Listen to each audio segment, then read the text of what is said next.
Boxer. What are we fighting for here in this tournament?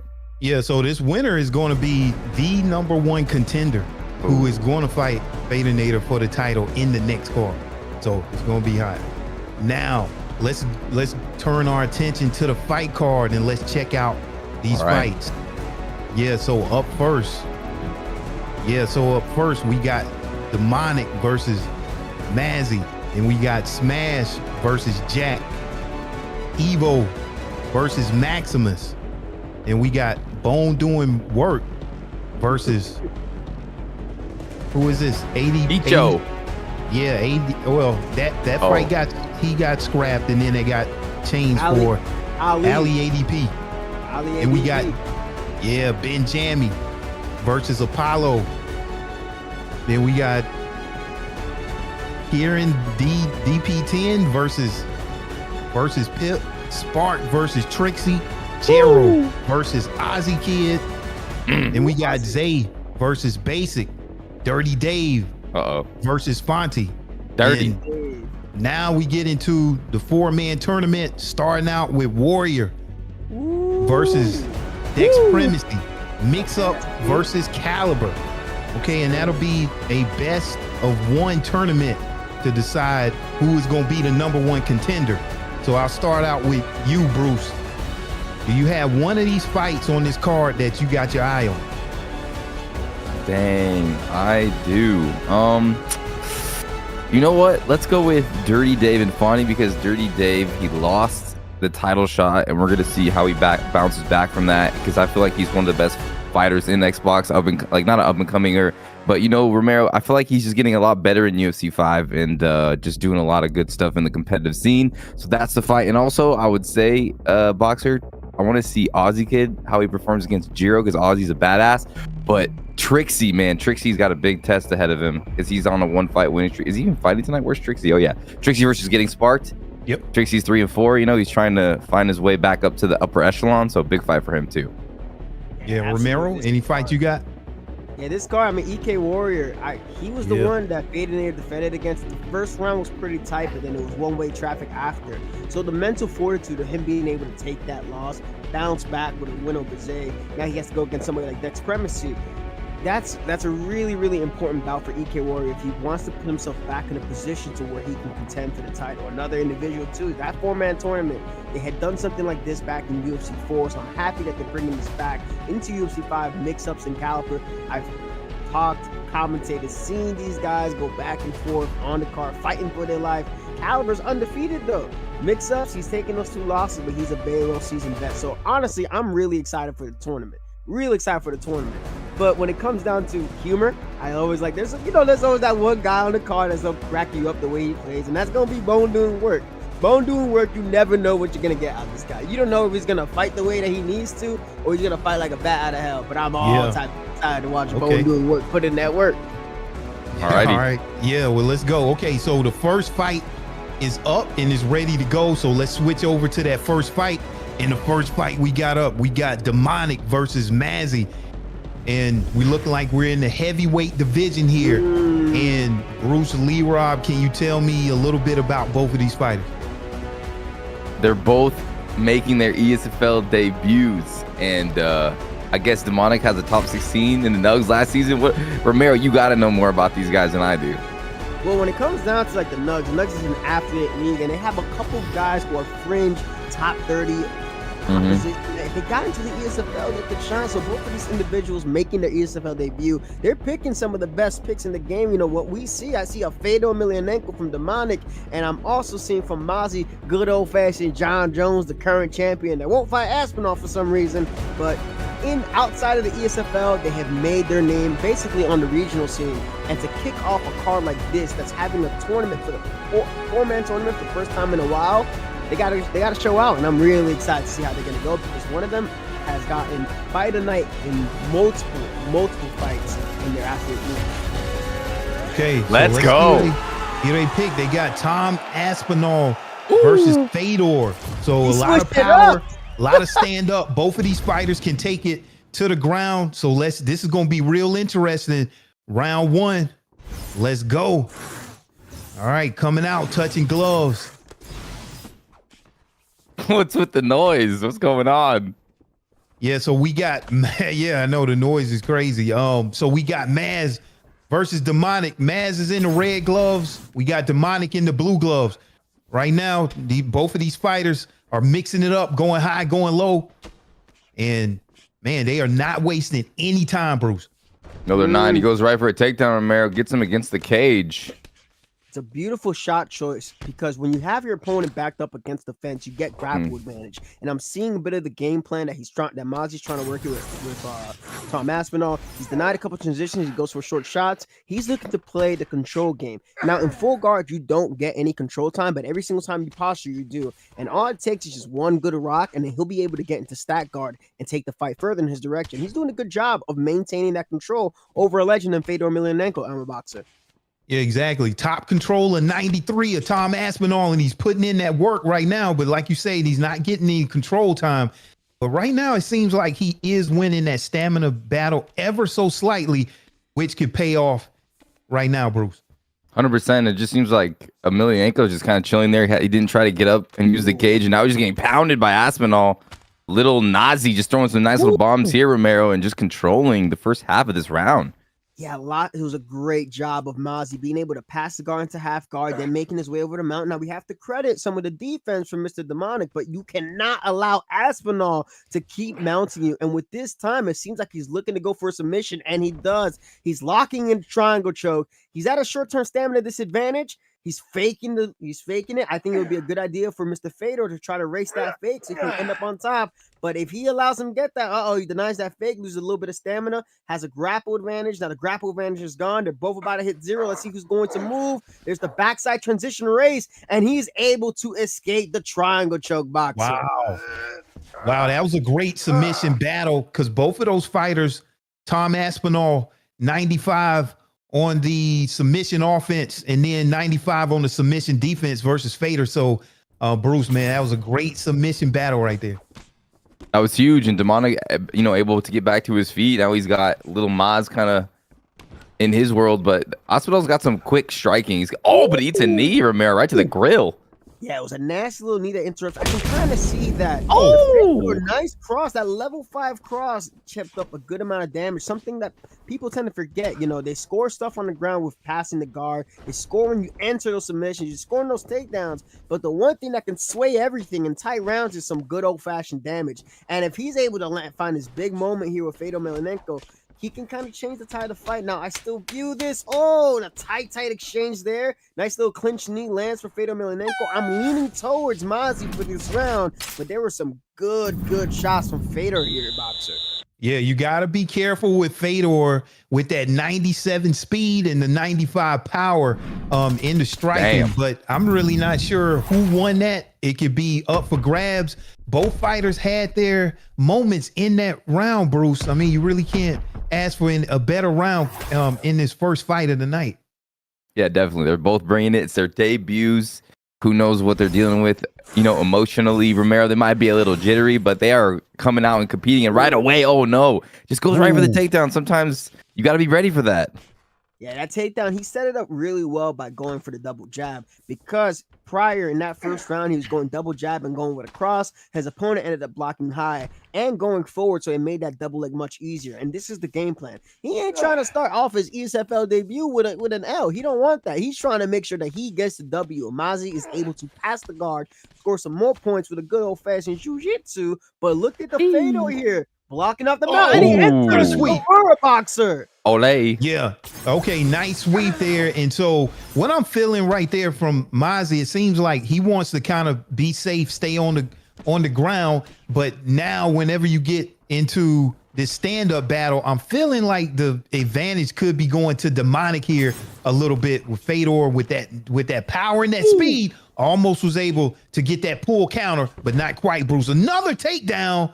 And Demonic is going to have to do something about these takedowns here in round 2. Yeah, he really does. And sometimes as a striker, using Fedor, you get a little frustrated because you do so well to get back to his feet. He's hitting him with some good shots, but then, man, right away, he just goes for that takedown, and now he's on his back again. Time's ticking. So we'll see how his, mental game stays if he's able to stay focused and get back to his feet and stay patient. Yeah, Mozzie, he's back to the simple game plan. Now, what I want to see more from Demonic, I want him to try to use some undeniable fakes to kind of shift the camera angle. But here it does a Oh, wonderful job of creating a sweep. By able to create that momentum to go and attack the sweep, he's able to reverse things to top position. But now he's back in the full guard, so he's not going to be getting too much control time, but that sweep is going to score well. On the feet, I still feel like it's relatively close. And the takedowns that are getting scored, that might hurt against Demonic. And Aspinall, he's trying to play a little bit of that Damian Maya, just like sitting back, like, no, get into my guard. Here's a beautiful transition and a man, he's slamming him. Wow. Actual takedown boxer. Yeah, huge takedown there by Demonic. It seems like he is starting to take control of this fight. We still have 1 minute, 24 seconds left on this clock. A nice transition denial here. And then on top sprawl, this is a very dominant position. Let's see what Demonic can do here, Bruce. Yeah, Demonic's like, you know what? If you want to keep grappling with me, all right, let's grapple. Throws him on his back, and now he's just controlling him, getting some key denies here, and he's looking really good. Boxer, what's Fedor's ground stats? Or Romero, like, he's pretty good at wrestling, it looks like. He's pretty solid at grappling. He's a sambo, he's a sambo champion. Yeah. Which is why I was kind of shocked to see the Aspinall players shoot so many takedowns on Fedor, knowing that his sub offense is as good as what it is. But Aspinall's no slouch on the ground himself, and he's also a little bit faster on the hands. And they're back up on the feet. They're kind of leaving it too close here. He's they are forward on takedown, but look at the reversal at the end of the ground boxer. Great fight. So you see an advantage here, Bruce. You mentioned the Fedor on the ground, but I'll tell you this: one thing is this takedown denial defense is a little low. That's 89, and you got a 93 takedown from Aspinall. So you got a little bit of an advantage right there with Aspinall. So let's see though if Demonic. Let's see if Demonic can defend that takedown coming out here in round 3. Yeah, for sure. Good thing he had his hands up for that uppercut right there. And yeah, this is like all down to round number 3. I think it's pretty even. I'm not sure where to score it. So looks like these two have a chance right here, right now to take this fight, take the debut in the Esports Fight League. Romero, let's go. Yeah, this is one of those fights where like it can go 1-1 either way. A failed low single attempt, beautiful transition into the clinch. We saw a lot of that last night in the UFC Apex card. Aspinall does a good job of kind of working similar game plans how Almabayev tried to work. He's able to deny that back clinch. Now another takedown, bails into the back, seeing that he has a short-term stamina advantage, and Aspinall's entire game has been controlled. Notice that he's not looking to try to get a takedown here. He's keeping his opponent on edge, and now he waits, pushes him forward, gets him focused to miss time the denial, and he's able to get him down inside control. Well, now he's actually in half guard, So now that they're in half guard, you got to see a little bit of urgency from Demonic. Maybe you can try and work that Kimura that you hit before. Unable to do so, Boxer, and time is ticking. Okay, that was a nice turn and takedown to get the fight to the ground, but that's going to cost you some stamina. So now you got Tom Aspinall. You have a slight advantage on top. So now let's see if you can do work. This fight very well could be tied here. So in these last 3 minutes, this could determine who's going to win this fight of ESFL debut fighters. And it's going to be a good one. So right now, can you work to see if you can get yourself in the rear naked choke? And that's exactly where they ended, but they used that to transition to the full mount. And this is exactly where you want to be, but already back to half guard, Bruce. Yeah, and Demonic's going to have a little bit easier of a time, defending himself. He's got a slight stamina advantage, but still, that was a good deny there on the top by Mozzie. Now he's going to attack that arm bar, and this is getting dangerous here, Romero. Yeah, it's just not ideal. I mean, he can try transition now, see if he's going to win that race. He kind of started first, and he's able to do so now. If I'm him right now, which you are him, do not get up, right? If you do not get up here, you need to now take away some of that control time. Try to look to get into the mount position yourself, because look at the stamina advantage. You have 1 minute and 20 left. If this man knew the sub counter arm triangle that was right there and he bottled it, it was right there. Why did you get up? He knows. Aspinall knows there's a really good chance that he's going to win this fight. He might even try to get into a heel hook, or he's going to look De La Riva sweep. Oh, no. That's why you don't get up. You got to take some of that grappling time away from your opponent that they've been using, because now you're giving him another opportunity to take you down and score more points on the scorecards. And 42 seconds left. No. Now, going going right back into another rear naked choke. He's probably going to go right back into the rear naked choke, and he gets it. Oh my gosh, is that a rage quit attempt? I see that. I don't know, Boxer. He was teasing Sometimes your thumb can slip over there, but yeah. Hit that home button. I've done it before. Tom Aspinall on top. So it's sounding like we're looking at in this fight where it could be tied in the striking, and not a lot of stand up. The tiebreaker could go straight to control time. Yeah, I mean, see that first round, that's what I was talking about. There was a lot of quality shots from Fedor, and it was good grappling, but not too much damage from the grappling, so there was some control time. Second round was really close. But the third round was really all one-way traffic for Aspinall. But those first 2 rounds were super close. I don't want anybody skipping anything. I think I already know who won. I'm not gonna say it. I know who won. I can tell. I know everybody knows this animation by now. But it was a tough effort. I think it was a really good fight to start out the card. But Bruce Buffer is going to go ahead and announce the winner. And I think everybody here who's been seasoned in the UFC 5 for the past couple months, we're looking at Tom Aspinall as the victor of this bout. And maybe, just maybe, it was that submission at the very end, the lock-in, that solidified it for him. We don't know, but yeah, that was a good win. That was a good fight to open us up, huh, boys? That was a good display of grappling, clinch, striking, and they both, you could tell that Demonic wanted to stand and his opponent wanted to go to the ground, but yeah, it was a good match. Yeah, especially when you're making your ESFL debut. We've always said it's a lot of jitters, and that was a very good fight. Both of those fighters put on a great performance because it's not easy coming up on this stage. Definitely not. Yeah, but now we're getting into the second fight of the night. We're looking at Smashy making another ESFL debut for both of these fighters versus Jack Hanna. So, Bruce, can you tell me about both of these fighters? As to Smashy's making his ESFL debut, he was top 10 in prime time, and Jack X Hanna also 0-0, making his debut as the flyweight champ in VFL 6-1 in 1v1 me competition. Romero, is there anything further you could clarify here or talk about these picks?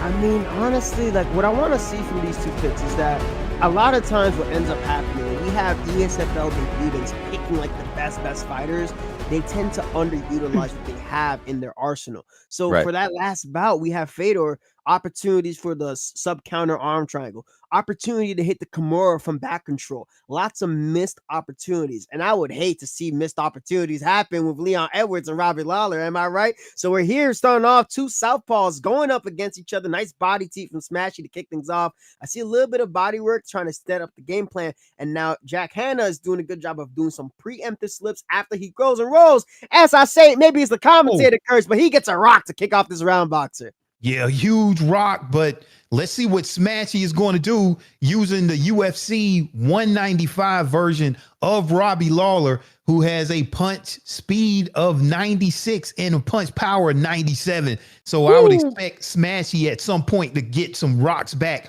of his own. But man, that was a good way to start out this fight for Jack, Bruce.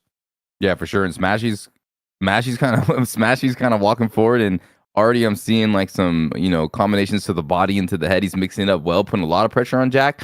Ooh, and eats a big head kick too. Right now, Smashy's starting out strong.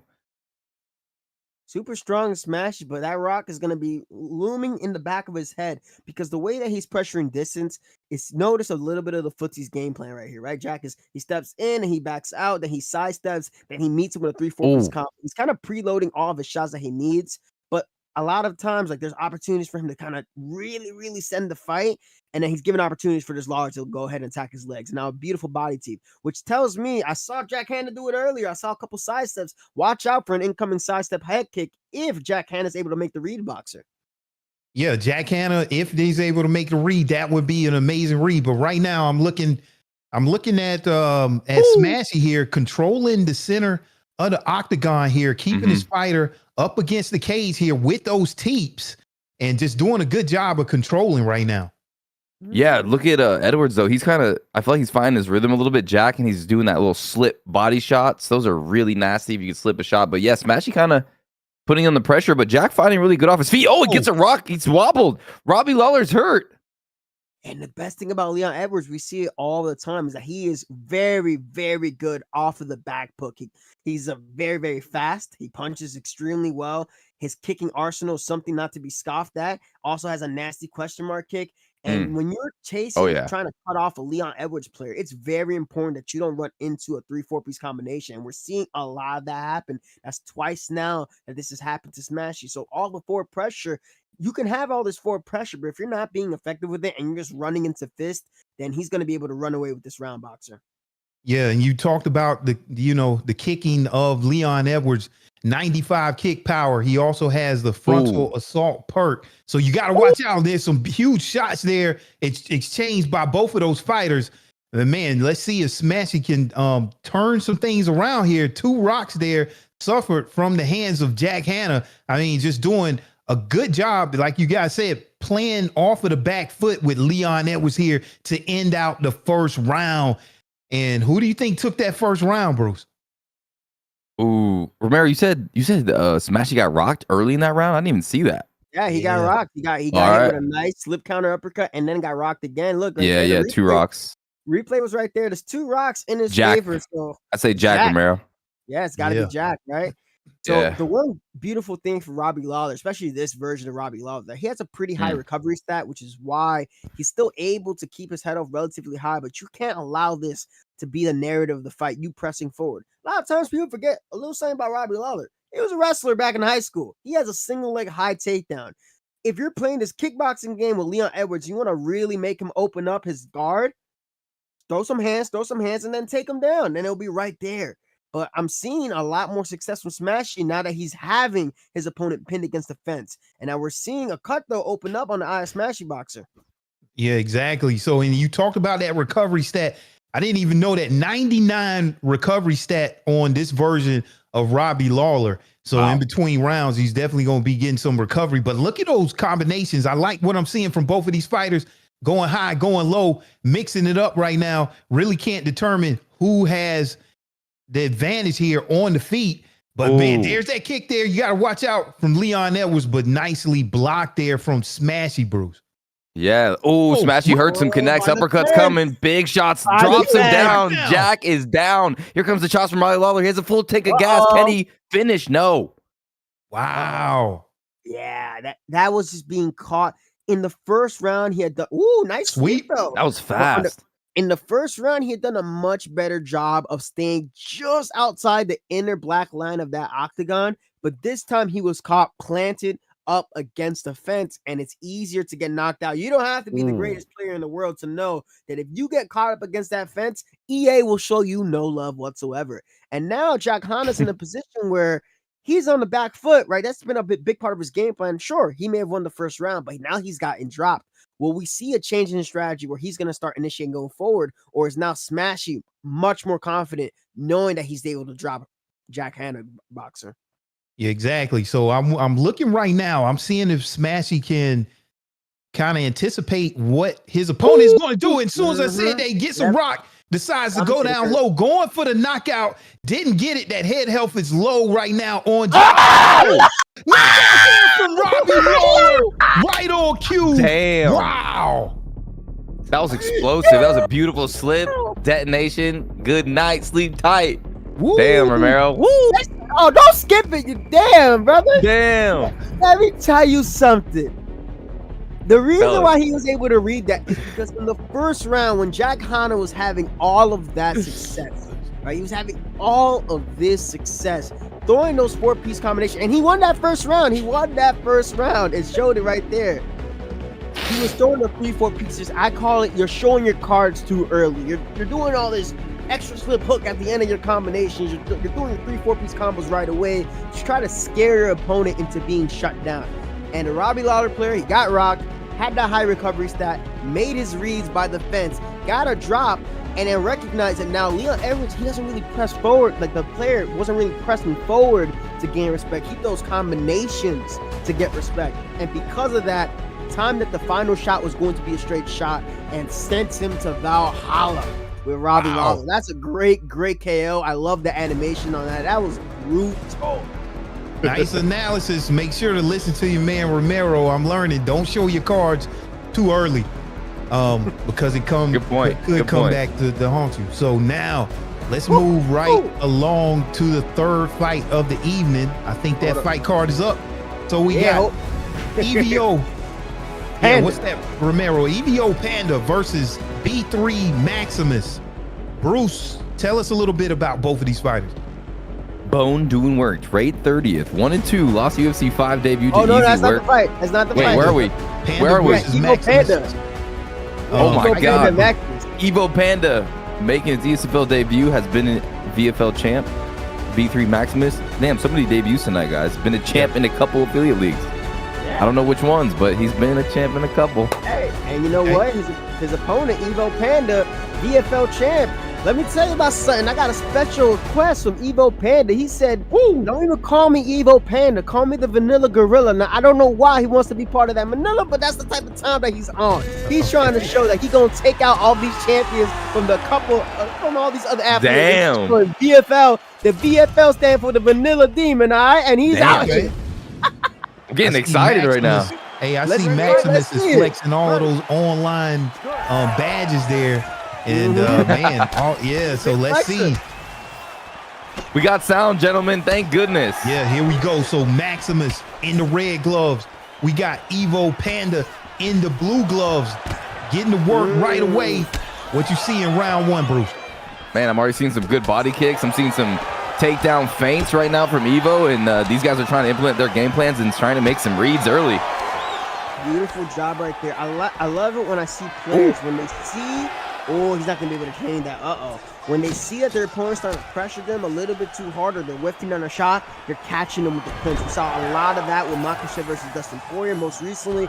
And because of that, players got to be aware of when they overthrow. But look at the Tony Ferguson getting Makhachev into the rubber guard. You got to be really, really careful here. He is able to escape. Now we're having the prime version of Tony Ferguson against Islam Makhachev, who recently got a couple of striking buffs, gets the nod, and then reverts into the mount position. And that's why this Tony Ferguson pick is a good counter against the wrestlers. Division yeah, so on the ground here, both fighters are definitely well versed. And so we can see with Tony Ferguson, the prime Tony Ferguson, matter of fact, 100 cardio. So you're going to be able to go full speed with Tony Ferguson here. And this is a very high level match that I'm seeing taking place on the ground here. And let's sit back and just see already back flat. Let's see where you go from here. And they decide to posture up, rain down a couple of strikes. 2 minutes to go and already back to the feet, Bruce. Beautiful catch right there by the Islam player from the bottom. And man, Tony Ferguson is all over him. Evo is coming. Romero wasn't joking, man. He's fighting really good. I love the takedown defense, or the fakes. He's already flying knee right to the face. Man, he is sharp. He is super sharp, ready for action. And what I'm loving that I saw from him is that he threw those shots in the background position. Background can be a very difficult position to try to get some action.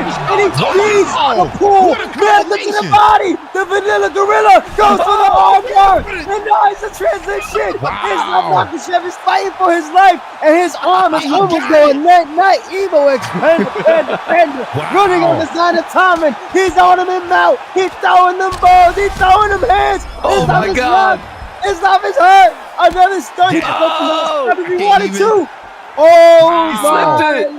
Okay, man. Panda putting people on notice, letting people know he's going pedal to the metal with that 100 cardio. He's not going to stop. What a sequence of events that we just witnessed, from the feet to the ground to the submission, and still has top control. So, Bruce, right now, if you are your opponent, like you're going to have to turn this around.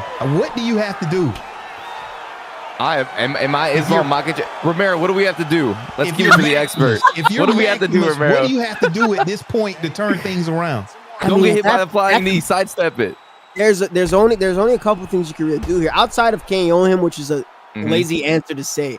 You have to now focus on getting the takedown early, ideally a slam takedown, and now you have to win these next 2 rounds, because that first round could be a 10-8. You might have to go ahead and settle. Look, I might have to get a draw, because now you're at a head-up disadvantage against this Tony Ferguson, who's on fire.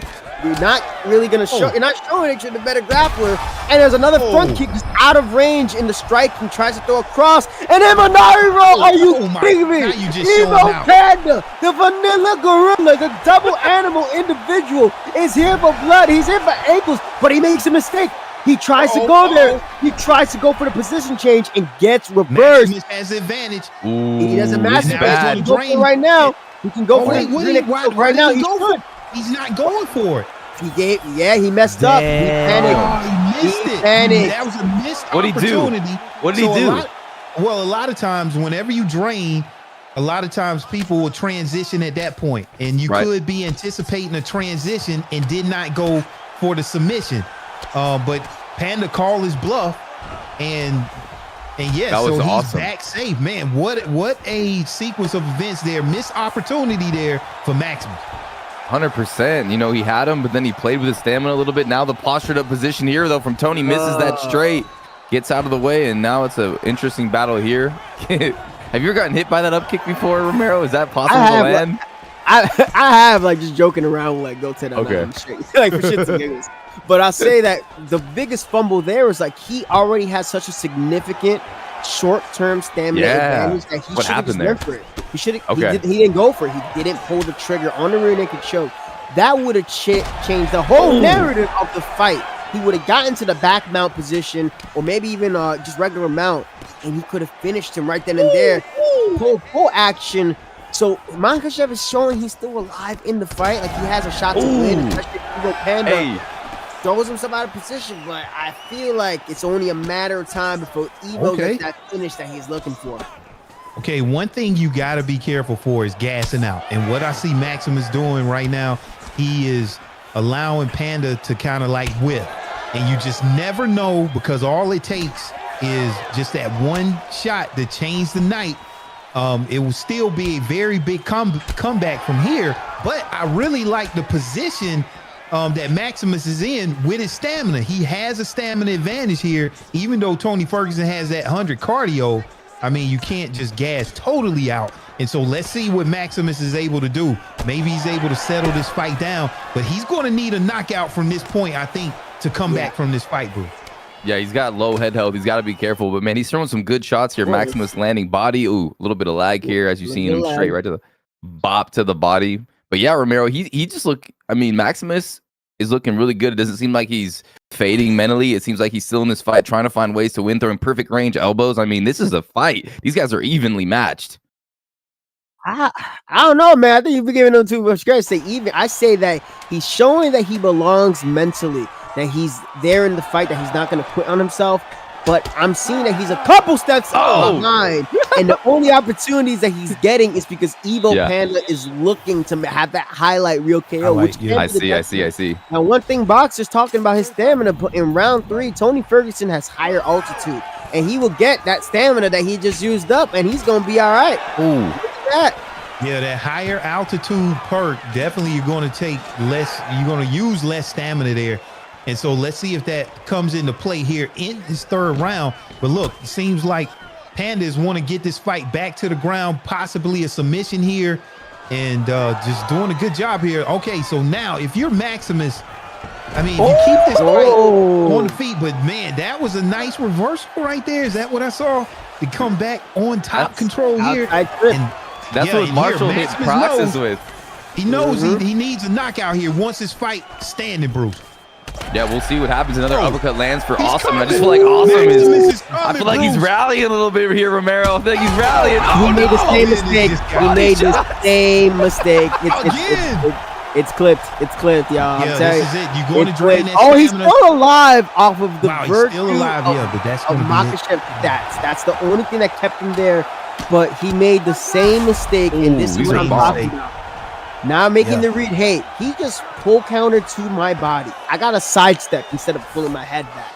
Instead, he went right back to the same thing that he did before that put him in this position, and now this fight is back to being one-way traffic in the favor of the Vanilla Gorilla, Evo X Panda. He's in top position. If he really, look, Evo Panda, you got 2 minutes to work. You got Tony Ferguson, and he has a move called a Darce choke. If you don't go and try that Darce choke, I'm going to be very disappointed in you, dog.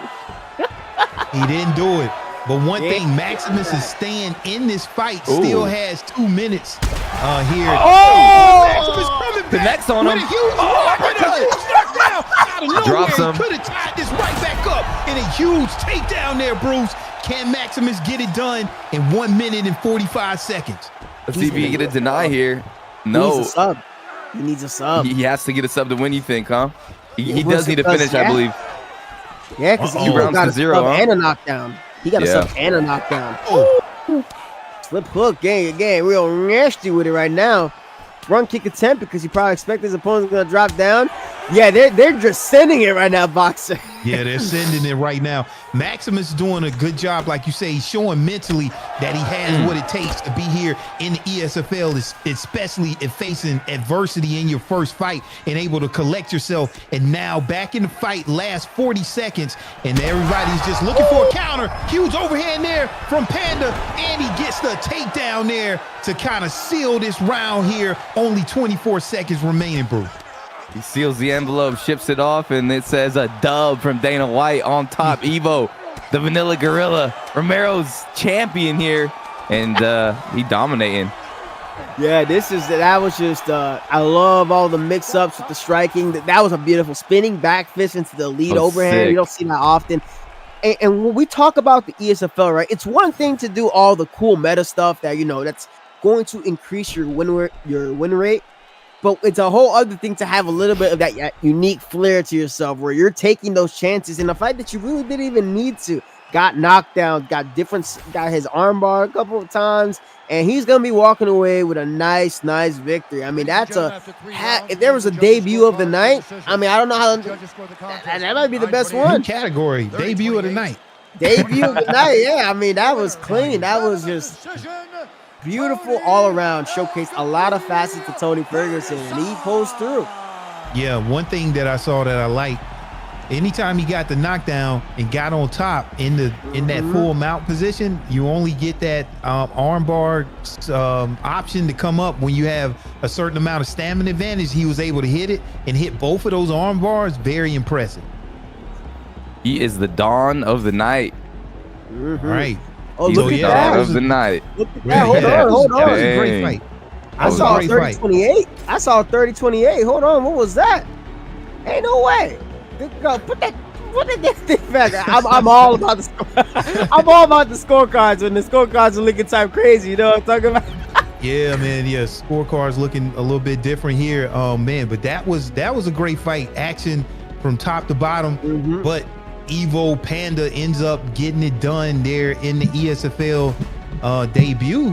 Yeah, beating Maximus, who had been a champion in a couple of affiliate leagues. So that was a big win there. So what do you guys think about all of the debut fighters? We got all the debut fighters complete tonight. What do you think about what we seen here from all of the new people getting a shot here in the ESFL? I feel like they're bringing it. They're fighting well. They're making reads. They got the skill, and they didn't look too nervous out there. It looks like they're bringing it and putting on an entertaining show for all of us. And the debut of the night, the Dawn, Evo. Romero, what do you think?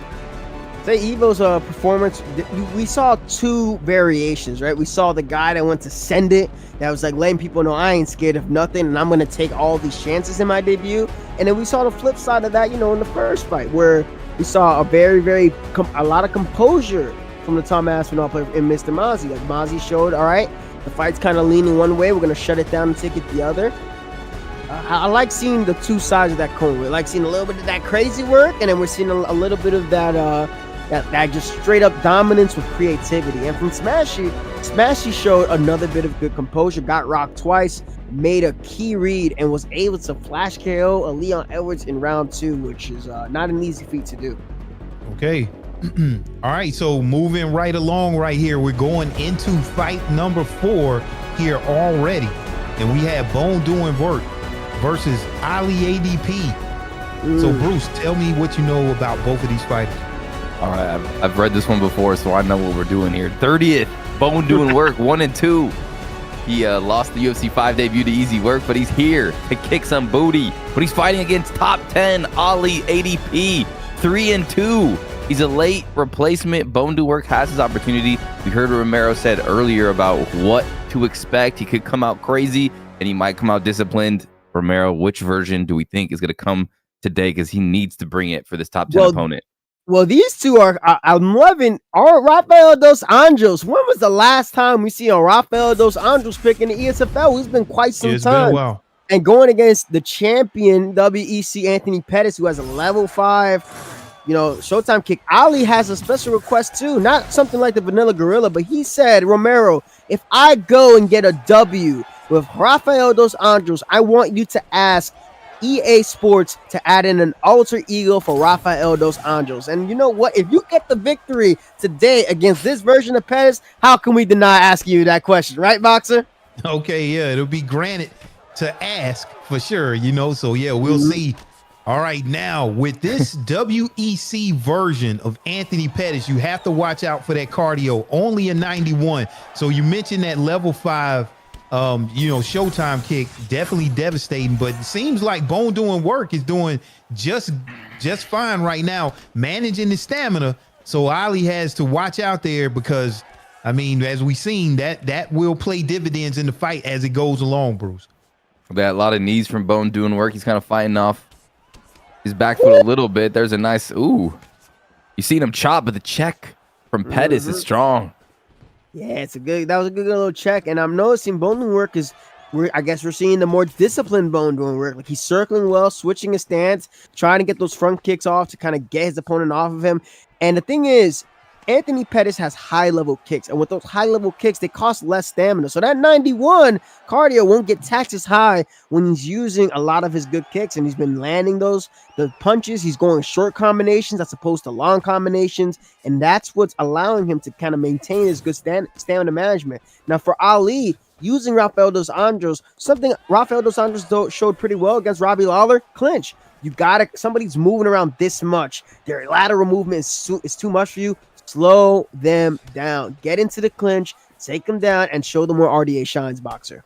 Yeah, good point there. You keep dropping those gems, Romero. So yeah, you're saying even though they have a lower cardio stat, just because that the move level of his high level kicks, they're not going to take up as much stamina. Didn't think about it from that perspective there. And when you want to talk about Anthony Pettis, kick power 96 and kick speed of 98. So one of the faster kickers in the game here. And let's see if Bone Doing Work is able to utilize some of those high level kicks that we talked about, Bruce, there from Anthony Pettis. Yeah, we'll see. And it seems like Ollie really wanted to take down twice now, but it just out of range, just hasn't really been able to find the mark. And there's the catch. We'll see if he tries to go down here, but it looks like he's just gonna throws him down. Nice stamina deduction. Nice stamina deduction. Now he's pounding him, Romero. Yeah, so right there, that was good. Oh, we're looking like a heel hook attempt.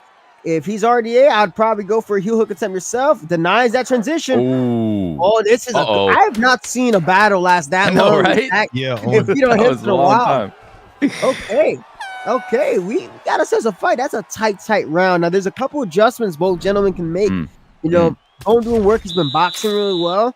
The lead body kick of Anthony Pettis can do some damage, especially against a southpaw landing on the liver side, if he's able to keep him at the end range of that space. If not so, body side kick. For Rafael Dos Anjos, he's trying these 3-4-piece combinations. Go for the 1-2 combinations and press him back up against that black line and then shoot your takedown when you see that he's throwing his shots. And then you can be able to do so. There we go. Gets the takedown, Boxer. Yeah, that's the takedown. And then now when you're on the ground with RDA, he has the workhorse perk. So he's going to use less stamina while he's on the ground. And let's see if this is where the fight can turn with that low cardio from Anthony Pettis. And you work that stamina down with RDA and you're getting these transition denials. This might be where tides turn here, Bruce. Yeah, we'll see. Another denial on top, and he's got a big stamina advantage. Postures up, gonna land some bombs. Pretty good defense, but eats like 2 hooks. And yeah, the control is really heavy. Yeah, with Anthony Pettis, he does have access to that little, we call it the jailbreak in jiu-jitsu, where he can go straight into full guard if he presses L1. So that's a good option for him because I believe this Anthony Pettis may have rubber guard. I'm not too correct on that, but doesn't matter. He's not able to recover the guard. Ali able to get some mount, but now back up to the posture. And this is what you need to do. Don't sell yourself short by not using your fighter skills. And what I would like to see Ali do here is that be on the lookout for Anthony Pettis to try and transition up. Rafael dos Anjos has the up transition sub counter. He's back in the mount position, but we'll see if he's able to land some bombs here, because if he's able to do so, a submission may be in the future for Bone doing that work. All right, Bone doing work right here, getting to some transition denial from full mount, and he is getting ready to land down some huge bombs. Oh, well timed too. Wow. And then there you go, going for the arm bar here. And let's see, draining stamina, and it looks like Bone doing work is getting ready to suffer. Yes, Ooh, okay. perfect. Got Perfect a submission, timing. but just a little bit off of that submission bar, bro. What just Not happened too there? much. Good That defense. was a quick little. Yeah. It took a little from the submission bar, though, huh? That was Yeah, I really mean, this- fast. Yeah, he was Anthony successful Pettis. in the submission attempt, but Oh yeah, my God. yeah, huge ground and pound there. Wow. I've seen so many people go for those arm bars, Romero, after they're rocked. Is that's like the new meta, huh? In high level. Yeah, so play. like they nerfed it a bit before you could get it off of the stamina advantage, but Yeah. now you get it when they're rocked. I I have my own reservations about how I feel about that Boxer knows about. But Yep. anywho, when it comes down to what that does to the block, it sets up more of the ground and pound, because now they can't block as much. The arm is damaged. And look at this, going for another armbar is Ali with a bigger stamina advantage this time. So this is gonna look to take a lot more. Ooh, this is And it toast. That Oh, was this a was good a tough one. position. Yep, and there we go. So this time he had much more short-term stamina, so he was able to take a lot more off the bar. And there's only so long I that see. he could do this. Gets rocked. This is a 10-8. This is a Oh, 10-8 yeah. block. Yeah, I mean, anytime that you suffer that type of submission, yeah, I'm not sure if it's going to be a 10-8. It might be, but if it's a 10-8, then it's looking real bad there. If that's not a 10-8, man, then I need to go talk to the judges commission, because his arm got sent to one side of the octagon, the other arm got sent to the other side of the octagon, brother. I don't know what to say. Oh, bro.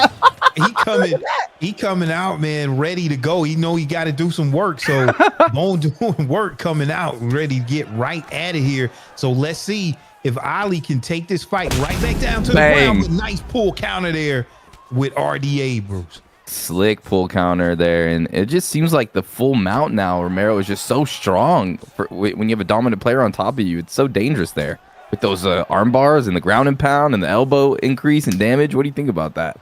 Yeah, I mean, mount, you just don't want to be a mount in general. Like, Yeah, exactly. You don't want to be there now. Like I said, I have my reservations about some things, but in general, you don't want to be in that mount position in real life either, right? So now we're in a position where Pettis can't block as effectively as he was able to before. Like, whenever I found myself in this position, I am shooting for my life. So now you don't. Yeah, but Romero again dropping some gems. All right, we're back. Oh, just in Came time. right back to a huge knockdown there from Ali. Ali, I'm sorry. And let's see if he can get the finish here. Round number 3. The blue counter. Let's go. Wow. Ali with the L2, that bone blue counter. Wow. That was beautiful. Is that's L1, L2 in the denial? Nah, it's L2, R2, and up. So if you have the bomb flu in your arsenal, right? And look at that. That entire sequence was predicated off of the fact he destroyed his forearms with the armbar, landed through with the kick. Pettis tried to throw up a guillotine. RDA has the Von Flu counter, and Ali is able to get a beautiful submission win against Anthony Pettis to close it out. Ali, you asked for a prime version of RDA. I'm going to send EA a strongly worded letter now, because after a performance like that, we got to make it happen in the future. That is a great finish with RDA. Yeah, Bruce, I'm not even pressing them type of buttons. L2, R2, and up. I'm not even looking for it, man. That's some high-level stuff there to get into that Von Flu choke. Indeed. So what you're saying, Romero, is Bone Newark initiated the guillotine, and then Ollie hit L2, R2 up right after and countered it. Yep, countered it. And all of the submission counters are like some of the strongest entries in the game. So it's harder for the person who's in the stronger entry. The tighter the entry, the slower your transition is to escape, which is why some transitions are easier to run out of as opposed to other ones when they enter from a dominant position. Wow. Sounds amazing. Learning all type of gems here. Hell yeah, taking notes, Boxer. Yeah, exactly. Ooh. Whoa. All right, so we're going to skip ahead and we're going to go into fight number 10 due to some scheduling conflicts here. And then we'll get right back to our main schedule. But right now we're going into fight number 10. We got Dirty Dave versus Fonty. So Bruce, tell us what you know about both of these fighters. Yo, you guys are in for a treat because we're going right to fight number 10, the top 10, actually ranked number 8, BFAP, Dirty Dave, built for equal picks, 4-3. He was in ESFL Live Vegas. He was there in person competing. He's got elite wrestling, crafty takedowns. He's a methodical striker. I really, really enjoy watching Dirty Dave. He's phenomenal upstairs, downstairs, on the feet, on the ground, but he's going against S2 Fonty, 3-3, a former primetime champion, simulation style, ranked 18th. Romero, talk about these picks and these fighters. I mean, Fonty, I saw him compete last time, and you know, he is one of those, if there was a guidebook for Conor McGregor, right, and there's like every single UFC player, if you want to get wins on the game, you play like this with Conor. He knows that playbook. He's probably read it, woke up, read it. Like, he knows Conor pretty well. But Ilia Topuria, his greatest edge against Conor McGregor is grappling. And we know Dirty Dave likes to get down and dirty grappling. So as a Conor McGregor player, your goal is to establish early damage. Because if you are not able to do so against the likes of Ilia Topuria and he starts to get a stamina advantage from grappling you, you're going to put yourself in a position where you get finished on the ground, maybe finish on the feet due to fatigue, or, you know, overall, you know, submission. So Dirty Dave competed against him before over in Vegas, and you know, he tried to show a couple of things here and there. He's been getting better since that day, and I'm really interested to see how he's going to keep himself in title contention if he's able to get a W here over Fonty Boxer. Yeah, I want to see how Fonty uses that guidebook on Conor McGregor, especially when you're fighting Topuria, because Topuria punch speed of 97, gas power 98, and look at there, but that's not he good. Can take the fight right to the ground, and he elects to walk this fight to the center of the octagon, so his opponent Fonty can't use that cage to get up. So now, if you're Fonty, you find yourself in the middle of the octagon with Ilia Topuria on top, strong grappler, and Dirty Dave here is in a very dominant position here, Bruce. This is the worst thing. This is a nightmare for a Conor McGregor player. Dirty Dave, especially on top, gets that early denial on the up transition, but man, just having Dirty Dave on top of you here is just, it sucks. You put it definitely will suck. Now the thing is, there's an underrated thing. You know what? I'm gonna put you on some free game. Because usually I remember free game, right? Not so you, Boxer. So my members are aware that you can use the animations to get closer to the cage. In the half guard position, if you keep faking to get up, you start actually inching your way back into the fence, much like you do in real life because of the way the animation works. But because he's in open space and he's opting to play this, I'm going to wait for the ref to stand us up, or he might look to get a sweep. There you go. He gets up instead. That was a really, really good choice instead of trying to go for the sweep.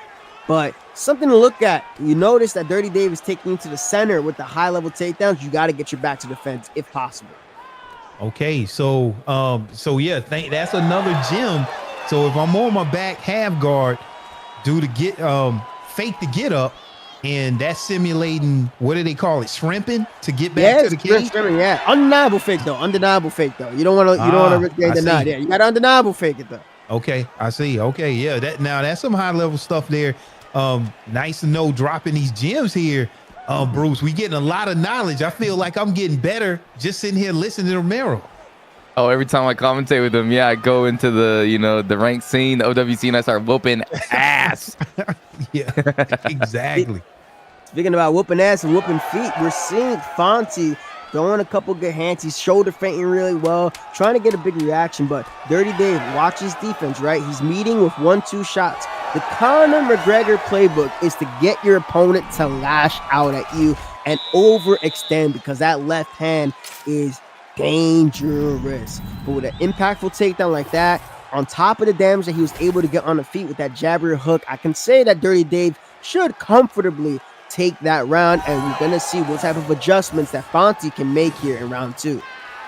Yeah, okay, let's see if Fonty can make those adjustments here. So the 3-time ESFL title contender, Dirty Dave, here with Topuria. I mean, man, Topuria, he can get it done here on the feet, and I like what I'm seeing here on the stand-up battle. But look at those left hands there landed by Fonty. You can't think those coming out from Conor McGregor. We getting the ooh and the ah and going here in round 2, Bruce. Yeah, it's because Fonty timing those lead uppercuts very nicely as, you know, Dirty Dave tries to level change. He eats one of those right to the face. Oh, he's starting to get damaged here a little bit. Meets him right back with some damage. Part of that mistake was like after he pulled, he's pulling his head back into the center line, so it leaves him a little bit more vulnerable. Nice low single tempo, wasn't well set up. Now, a lot of times, if you shoot the takedown with good timing, right, and you're able to like hit that low single. Oh my goodness. Well, forget that. Forget that. How about he just knocks him out instead? How about he knocks him out instead? Nasty. Dirty Dave says, forget the grappling. I got Ilya Topuria. And if you notice in that fall down animation, he's able to land that shot, put him in the finish the fight position. Fonty try to survive. I mean, this position can be pure evil. It can be over with like 2-3 shots, or your opponent can throw shots at you forever. But it's that little bit of a stamina advantage heading into round 2 due to all the grappling from Topuria, and one big rock was all it took. And Dirty Dave put in that dirty damn work. Wow. Yeah, we said it just right there on cue. The 3-time title contender gets a huge rock and then follows that up with a strike, falling to the ground, and with the stamina advantage was able to get that postured up, the knee on belly, and rain down enough shots to get the fight done. What an impressive performance there from Dirty Dave. But let's continue on. Great fight, by the way. And so now, are we getting back into fight number 5? Okay, fight number 5. This is going to be a big fight between Benjamie Apollo. Both fighters have yet to get a win, so this is going to be an exciting night for somebody, and then somebody is also going to continue to disappoint me here. Tell me what you know about both of these fighters, Bruce. Benjamie is very desperate for a win. Ranked 42, lost 2 fights on PS5, switched to Xbox, got another loss, but you know, he's bringing a balanced approach, good boxing, he's relentless out there. But Apollo 0-1, lost his debut to Kleber, who is in the 4-man tourney, sim style striking, ranked 38. So we're about to find out about these guys. Remember, you know anything more about these two? I've seen Apollo a few times. He's pretty good. Yeah, Apollo, yeah, like in UFC 4, yeah, he did his thing. He's done his thing a couple times, but it's just Benjamie. It's just a rough time. You know, you lost your first 2 fights to PlayStation, pushed to Xbox, thinking things is going to be sweet. You lost a good fighter, and now you're in a position where Hunter Campbell Boxer is going to be handing you your walking papers if you take it out right now. Like, loss here might be cut here. Yeah, it's all upside for Apollo, because if Apollo takes the L, I mean, he's gonna be all right. This is a must-win situation for Benjamie, or he's jamming himself the way out of here. All right, Benjamie in a must-win situation here. So we got Apollo in the blue gloves, and we got Benjamie in the red gloves there with Dustin Poirier. And Dustin is always a tough out. I mean, just strong in every aspect of this game.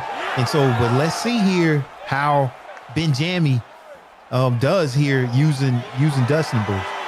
Yeah, so far he's just been getting tagged up. Ate an early left hook, gets taken down with that inside trip. Little confusing sometimes if you're not used to it. And now Islam Makhachev Romero on top early. He's already done some damage. Oh, but no, he gets his back. How did he get that? He snatched it. Wow. Ballsy move. I mean, there's a takedown. There's a submission counter there from Makhachev.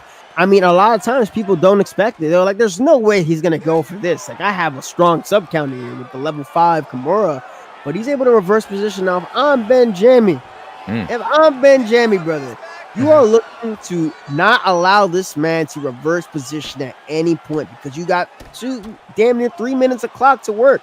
And Dustin Poirier, he has some high-level arm bars. He has a nasty triangle choke. He's one of the few. He's the only person to actually finish Max Holloway with a triangle arm bar. So if you could find yourself in the mount position, it could go well for you. But he gets swept. He gets swept, boxer. Yeah, exactly. And that's exactly what you were saying. You want it to not happen. So now you got Apollo on top here. He has 2 minutes and 15 seconds to work here. And maybe he can posture up here from the full mount position. But denial and Bruce fight back to the feet. Yeah, I feel like Benjami's been bailed out of a few positions, maybe a little lucky, mistakes by Apollo, but somehow, some way back on the feet, connects with a nice right hand, and he's keeping him back here, Romero. He's getting some space. He's starting to flow a little bit here. Yeah, some good work. I mean, defensively on the grappling side, showed that he's a bit of a threat. Didn't land much of his own, but able to offset a bit of the work that Pollo Loco over here tried to do. Now, the issue is right now, you don't want to be solely reactive. You need to do something that's going to force your opponent to be reactive to you. And with Benjamin, right there's another takedown attempt. Not a takedown. It's down. It's down on the left stick, brother. Down on the left stick. That was a different one though, Romero, huh? That one was still down. Still down though, but a different animation, huh? Yeah, it was a different shot. It was just double leg that time. Right. So now he's in this position here. Now the good thing is that I know Dustin Poirier has does he have a Kimura from bottom half guard? He should. If he doesn't, then whatever. It is what it is. But if he has a submission option to threaten, it would be that Kimura from bottom half guard, because Makhachev does not have the counter arm bar against that. You gotta do something to try to create some space, build some GA. But tight first round though. Still a tight first round. It can kind of go. You see a lot of damage from both sides. I saw Benjamin land some nice clean shots. 2 good takedowns from Mr. Makhachev. It's a toss-up in my opinion. Yeah, definitely a close round there. Oh, and we see Blue Gloves Apollo seems like he may have taken that round with that final edge of that takedown. Yeah. So yeah, let's see what we have coming out here in round number 2. Touching gloves here. Can Benjamin get it done? Yeah, look at that nice head movement there coming out from Apollo, Bruce. Yeah, I'm excited to see what happens round number 2. We'll see if Benjamin, you can see his hands coming down. He's definitely worried about the takedown. Oh my goodness, a flurry of punches by the diamond. And he's connected. A couple knees too, Romero. He's swinging. He's missing. We singing here? What's going on with you? Got shot right like a diamond, brother. That's what he did, because he just got himself a nice knockdown. Oh no! Oh my God! He's nice takedown here from Apollo. Oh no! Gets into the full mount position here, and let's see if he can get the transition blocks to stay. But now he's in half guard, still a dominant position. Moves into transitions into side control, and now raining down some elbows here is Apollo. Benjamin needs to get back to his feet and continue what he started here in round number 2. Definitely. And on top, just, having his way. This position is never fun. Let's see how he decides to get out. And okay, there it is. He just pulls it. Pulls a half guard. And the thing is about that exchange, I kind of was looking at him. Why did he go orthodox with Makhachev? Because you take a little bit of a reduction in power when you switch stance with Makhachev. He has a decent switch stance, but not the greatest one. And that's why Benjamin was able to get that rock, because he stayed in the pocket too long with Dustin in the wrong type of stance. But he got a little bit too excited. He's like, I don't have to turn in my walking papers today. He got started himself, but now he's back in top position. Look, you got the knockdown. You got to go and attack the mount. Look for your submission with Dustin, because that's going to be your best bet now. Either maybe you get the ground and pound and then try to trigger something that's going to make it so a Pollo Loco over here doesn't feel free to keep trying to grapple you, because if you get a deep submission, it's gonna scare him. Yeah, 100%.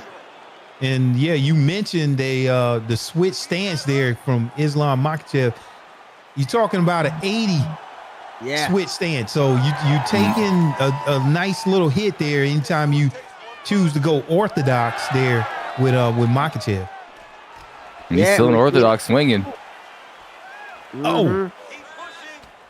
Ooh. Yeah, so all right, so look at these fighters here. Okay, Benjamin, nice stand-up fighter. Let's see if he can get another rock here or possibly a knockdown here, moving his head quite nicely with Dustin Poirier. And I mean, he's going to need it here. You never know how round number 1 went. Nice counter there coming out from Apollo. But Benjamie still has Apollo on the back foot, Bruce. But he gets the denial there. If you're a man, jump the Gilly. He's not going to jump the Gilly. How do you jump the Gilly from there with Dustin? You go. Let me see. Let me pull out L2 R1. L2 R1 and triangle. L2 R1 triangle. I'm gonna do it next time I fight. I think this round's Benjamie's round, boys. Okay. But he's eating shots. Oh man. Oh, there he is. Oh wow. Sends him back wobbled. Man. Yeah. I mean, so that first round, I mean, got the knockdown. It's just little mistakes from Apollo. Like, he had the fight a little bit in control, but notice when were the 2 times that he's getting rocked in Orthodox. Why the hell are you in Orthodox? Get out of Orthodox. Why is he in Orthodox? We don't know. Maybe he's trying to get the single leg to be a little bit easier. But what I would tell you is he is losing damage, the ability to trade off. Unless Benjamie makes the mistake where he's holding a little bit forward, then he's going to be running into those shots. And it put Benjamie back in this fight. And I know a lot of people in the ESFL, they put them coins on Apollo. And you know that there's $8 right now, boxer. Wow, I got the coins on Apollo. I tell you, for me as a player, sometimes I'm a little bit stronger in Orthodox because I'm used to pressing the combinations that way. At this level in ESFL, I would expect people can play both Orthodox and my God. Ding, ding, ding. Q's knocked down real quick, and Benjamie is in a bad situation. Let's see if he's going to be able to get himself out of this right here, Bruce. And he just, instead of ground and pounding Romero, it looked like he just went right for position there. Is that just like an input? Is that just what R1 or? I think you go into there, you go into mount because sometimes mount can be a little bit easier. Now we are dealing with a bit of difficulties on the streaming side. Maybe a finish has already happened and we haven't seen it. But what I will tell you is right before that knockdown, the mistake that Benjamie committed, he went and threw that empty slip, right? He missed that first shot and it continued to throw that 3-4 piece combination. He was not at a head health advantage and he was not at a stamina advantage. And with a perk like Force of Nature, where you get +3 to your health in trading, when you get an advantage and you're at a short-term stamina advantage, you're not going to win that trade. It's just not going to happen. And he's very fortunate that he didn't get finished right then and there. Unfortunately, I don't know if he says his game froze, but brother, game froze. Whose game froze? I don't know about that. Yeah, about that he says. Give that man. Hold on, where's my pen? We got to go give this man. All right, so we'll let the commission and the people in the back determine we're going to run that fight back or they're going to let it stand as is. But right now, I guess we'll be moving right along. And somebody in my ear, can we tell me the correct pronunciation of the fighters that's coming up? Kieran. All right, so we got Kieran and Pip. So let me know what you know, Bruce, of anything about Kieran and Pimp. ESFL debut. Kieran and Pip. Yeah. We got Kieran, DP10. So many debuters, so much fresh blood tonight. But he's going against LW Pip. 1-1, lost to Beach in ESFL debut. So he just joined a 1v1 me vet. He's got some experience. So Kieran has to prove himself here and see if he's got what it takes to compete in the ESFL. Woo. And Romero did Romero freeze as well? Romero, are you here? No, I didn't freeze. I was messing with my little thing right here. So let me tell you something. So tell us. He had the victory over Benjamie, who we may or may not know. Don't know if he disconnected or not, a rage quit or something. But he just joined Lethal Weapons. That's a very, very quality camp. We faced off against them way back when my team was still called Dark before we changed over to Phoenix. So on Lethal Weapons, they put it on. But he's 1-1. Kieran, I've heard a couple of good things in the grapevine. I heard he's really solid. Yeah, I've heard a couple of good things. But we'll see how that all turns out. Now that the lights are on in Boxer. Yeah, okay. Kieran versus Pip in the red gloves, Kieran in the blue gloves. And man, this Max Holloway, I mean, after this prime Max Holloway is something to deal with. It's just very powerful. Whatever was done with Max Holloway, do not want to be standing with Max Holloway at all. And look at these shots and these combos that Pip is getting off right now. Let's see Kieran going right to the ground. That's exactly what you want to do. This is where you have to have his Max Holloway because he's very powerful on the ground. And yeah, Romero, I'm not sure if you know why is this Max Holloway version so powerful? Honestly, I think this might be more of a mental thing. It might be a little bit more placebo because nothing really changes other than appearance. Nothing really changes between this Max and the other one. Other than, he just looks a little bit smoother. Maybe it's the fade. Maybe he gets a little bit of extra power because he got a tighter fade or something. But what doesn't change either is his moveset on the ground. Now, Max Holloway, he does have some sneaky submissions under his belt that he can get. He submitted a couple good fighters in his career. But Topuria doing a great job of controlling him in the full guard. Topuria has a litany of options from heel hooks, from dart chokes, arm bars, and triangle chokes. So many options for Topuria that when you're able to take down Max Holloway to the ground and really offset that cardio, this was a great game plan boxer. Yeah, exactly. So yeah, Topuria definitely has the advantage there with that top control of a 93. Well, not too bad there from bottom control, 89. So he still has some control here on the ground, bro. He does, but it's just been all Kieran here, just maintaining on top. The time is ticking, just landing some short shots, trying to build up that GA, and maybe trying to force Pip to make a move and make a mistake and get a counter or a denial. Yeah, we're seeing a lot of the first round when guys get taken down, they know that, okay, look, I got taken down, I'm in the full guard position. If you can't sweep him and the guy on top's waiting for the denial, it could be Herb Dean's fault. Let Herb Dean make the mistake for you. And Herb Dean stand him up, but because he didn't wait, got a little bit impatient, able to score some points with a nice little bullfighter passes Ilya Topuria. And side control after a nice denial, getting some nice elbows off. This is a really good showing from Kieran right now, making this ESFL debut boxer. Yeah, so we're seeing a lot of these small punches here on the ground. How do they factor into the judges scoring it all? Do they score at all, these little small shots that are not postured up? Yeah, they add a little bit. They do, depending. So there's move levels for the shots that land on the ground, believe it or not. And some of them do 1 damage, some of them do 2 damage. I think at most 2 something. But what happens after a denial? Lower short-term stamina. What happens if you're landing a shot when they have lower short-term stamina? You get what? An increase of damage. So you go landing a bunch of short shots and their stamina's recovering. You land 20 of those shots, 20 damage, and they're not throwing anything right back at you. And you're the one that's not landing anything of significance if you're on the bottom. So outside of full guard has some pretty damaging elbows for the guy on bottom. It's something to consider. But we're back here on the feet, and Max Holloway is letting loose some hands of fury, and the head up is not looking too good for Kieran boxer. Oh yeah, no. Bruce, already back. He's flicking the left stick on accident. What do you see? He's just not ready for the takedown. He's like, his hands on the left stick, and he gets an instant pickup. And he just, you get caught moving maybe your feet around the octagon, and you just get dumped on.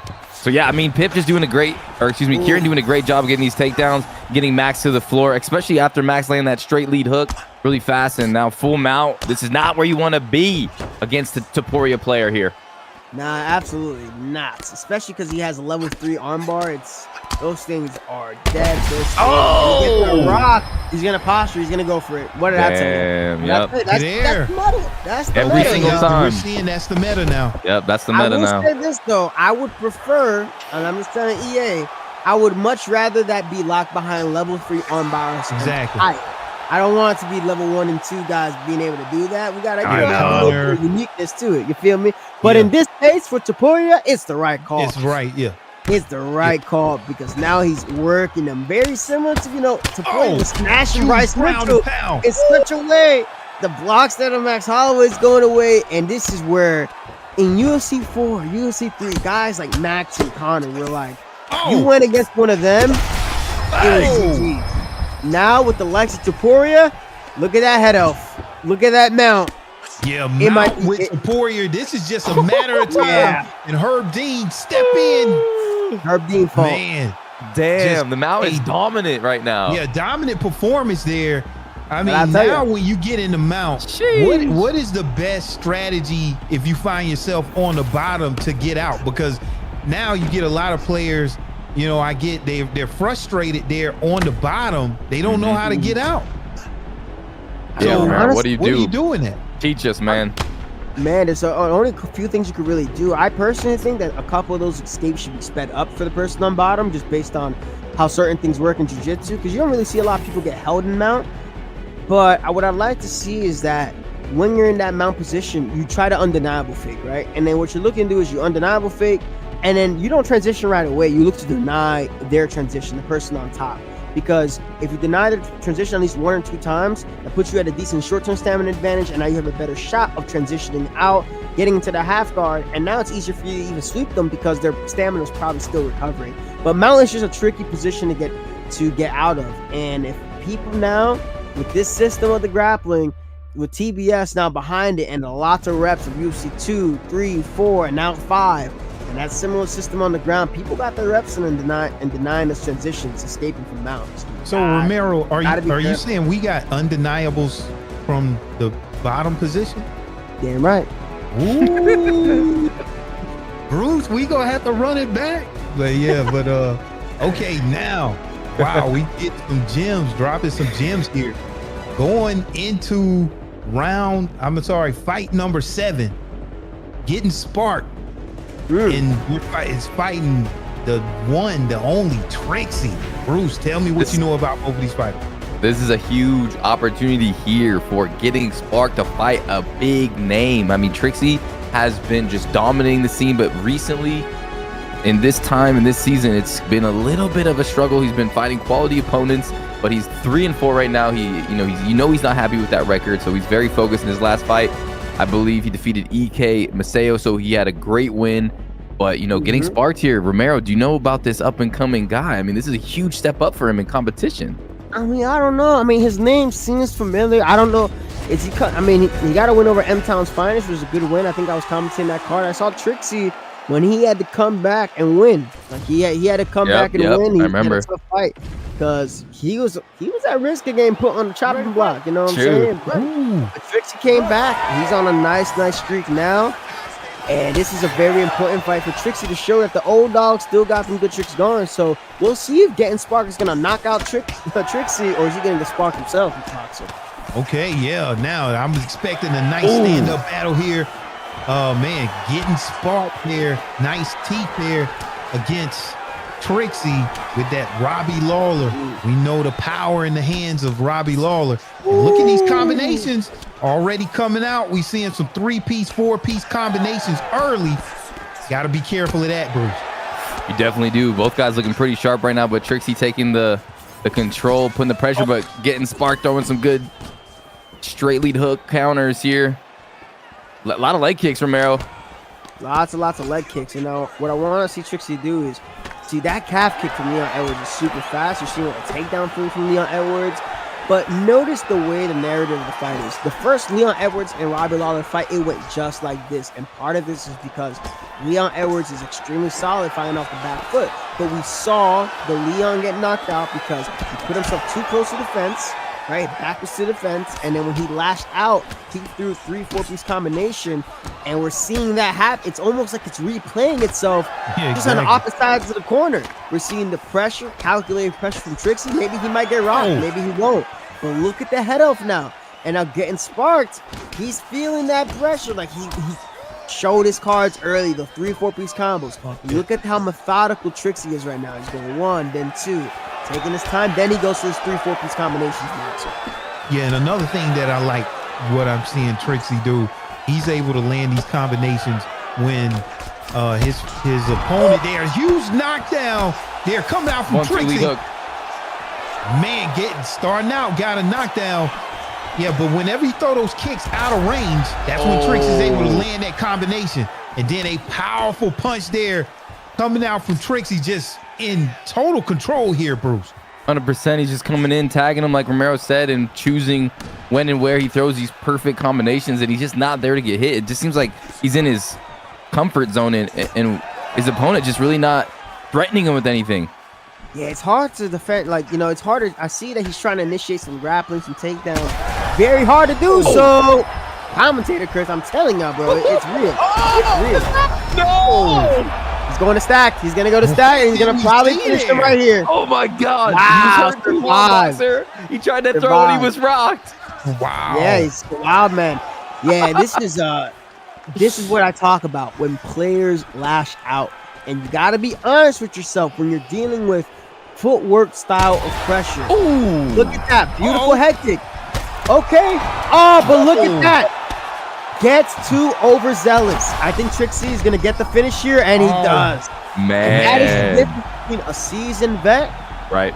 and somebody who just made their debut. You had that moment, the opportunity presented itself, but the position you put yourself in, you lashed out too early. You took a bit of head off damage.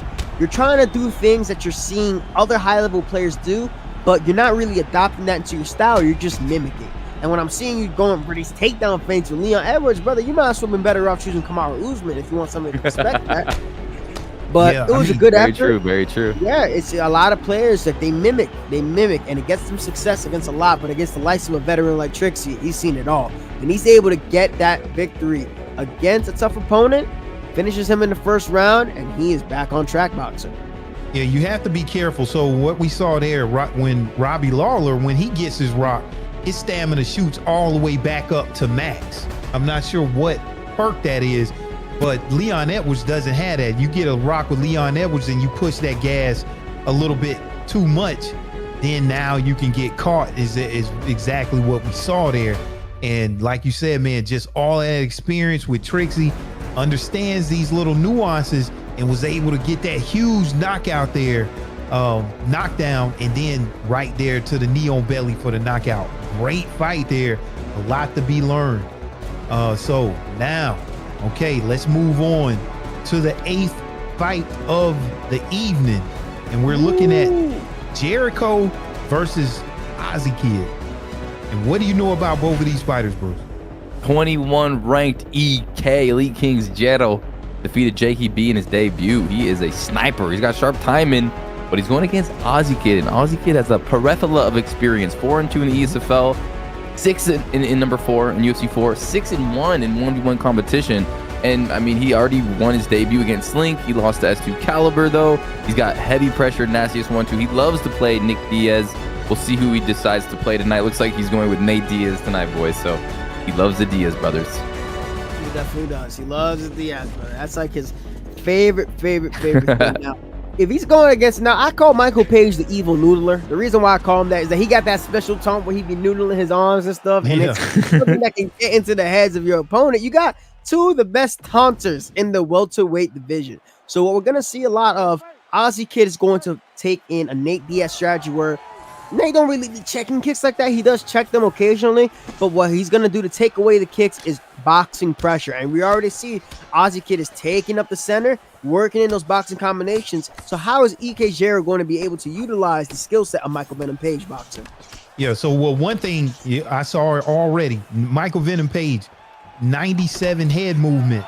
Okay, so and he has pay to miss. So anytime that you can move your head, miss, you're going to have your opponent get taxed on his short-term stamina. And that's one thing that I want to see if he can take advantage there. Michael Venom Page, very unique fighter, very unique angles with his punches. So let's see if he can use all of this and make his opponent whiff as much as possible and get that stamina lead. Not been able to do it thus far, Bruce, but it's hard. It's easier said than done against Ozzy Kid. Yeah, it's because Ozzy Kid, whenever he's on the inside, he's just attacking that body, jabbing, attacking that body. So the stamina is already going in his favor, and I feel like Michael Venom Page is having some trouble here. Jero having a lot of issues with the pressure. Yeah, lots of problems. Big part of that too is that he's boxing with Ozzy Kid, and he has Michael Venom Page. You got to learn how to take short shot victories, right? Don't get into these extended combination wars. You need to take 1-2 shots, similar to how Michael Venom Page works, and exit. Use the body side kicks, use the oblique kicks. He's whiffing on these combinations, especially that rear hook counter. trying to duck with Michael Venom Page, and he's the taller fighter, not something that recommended. And that offbeat 1-2 the Ozzy Kid is working is giving him fits. And I don't know if Michael Venom Page was the right pick, if this was how he was going to play, Boxer. Yeah, I mean, another gym there. Yeah, taller fighter. You know, the actual duck for your counter might not be the one that you want to use. You got a pull counter, you got the sways and all that, so you can use other options there. So yeah, you got to fight to your you have to play to your fighter's strengths right here. But Ozzy Kid doing a good job right now. He has Jericho on his back foot there, and let's see if he can take advantage of this, Bruce. Yeah, we'll see. He's just kind of plodding forward. He's throwing beautiful shots. Nice right hand lands connections. And yeah, Jero, like Romero said, I agree, man. He's really just trying to box with him. He's Ozzy Kid is drawing him into his fight. And this is where a lot of times when it comes down to fighter matchups, the matchups can be made because of the stats and everything else, but how you use the fighter is super important. And the nose is busted up. He's going to be taking extra damage from straight shots, which is exactly what Ozzy wants. Man. Look at the boxing combinations, a couple body head combinations, alternating from where there's going to be a straight shot. Watch out. And he goes for the 1-2 head kick. Ozzy Kid is leaning with all of this momentum, and EK Jero is solely on the defensive. And this is not good because Michael Venom Page, what he's going to be able to do to offset him grappling wise? He ain't going to do much. Yeah, this fight even goes to the ground. Yeah, so round one, we looking at pretty much all Ozzy Kid. And so let's see if EK Jero can turn this fight around right here. He's going to do it. He's going to have to do it right now before his stamina gets too low in this second round right here. But Ozzy Kid looking just real strong here in the striking. He's going high, he's going low, and then like you said, I mean, I really like the pace at which he's fighting. You know, just the 1-2, and he gets out. Man, just Bruce just putting on a clinic here on the stand-up. Yeah, he's all over him right now. Jiro's feeling the pressure. You can tell that lead uppercut is nice. You know, he's trying to catch him and go into the body, but it's just so much damage now, and desperation may be setting in for Jiro. But oh man, look at him against the cage. Romero just getting D'd off on punches landing all over the place. Body, head. Man, come on. It's death by a million paper cuts. It's just literally, it's death by a million. Like 86 power for Nate Diaz, or maybe 88. I forgot for this version. High level 1-2. The animation flows well, and you cannot afford to sit there and keep blocking and waiting.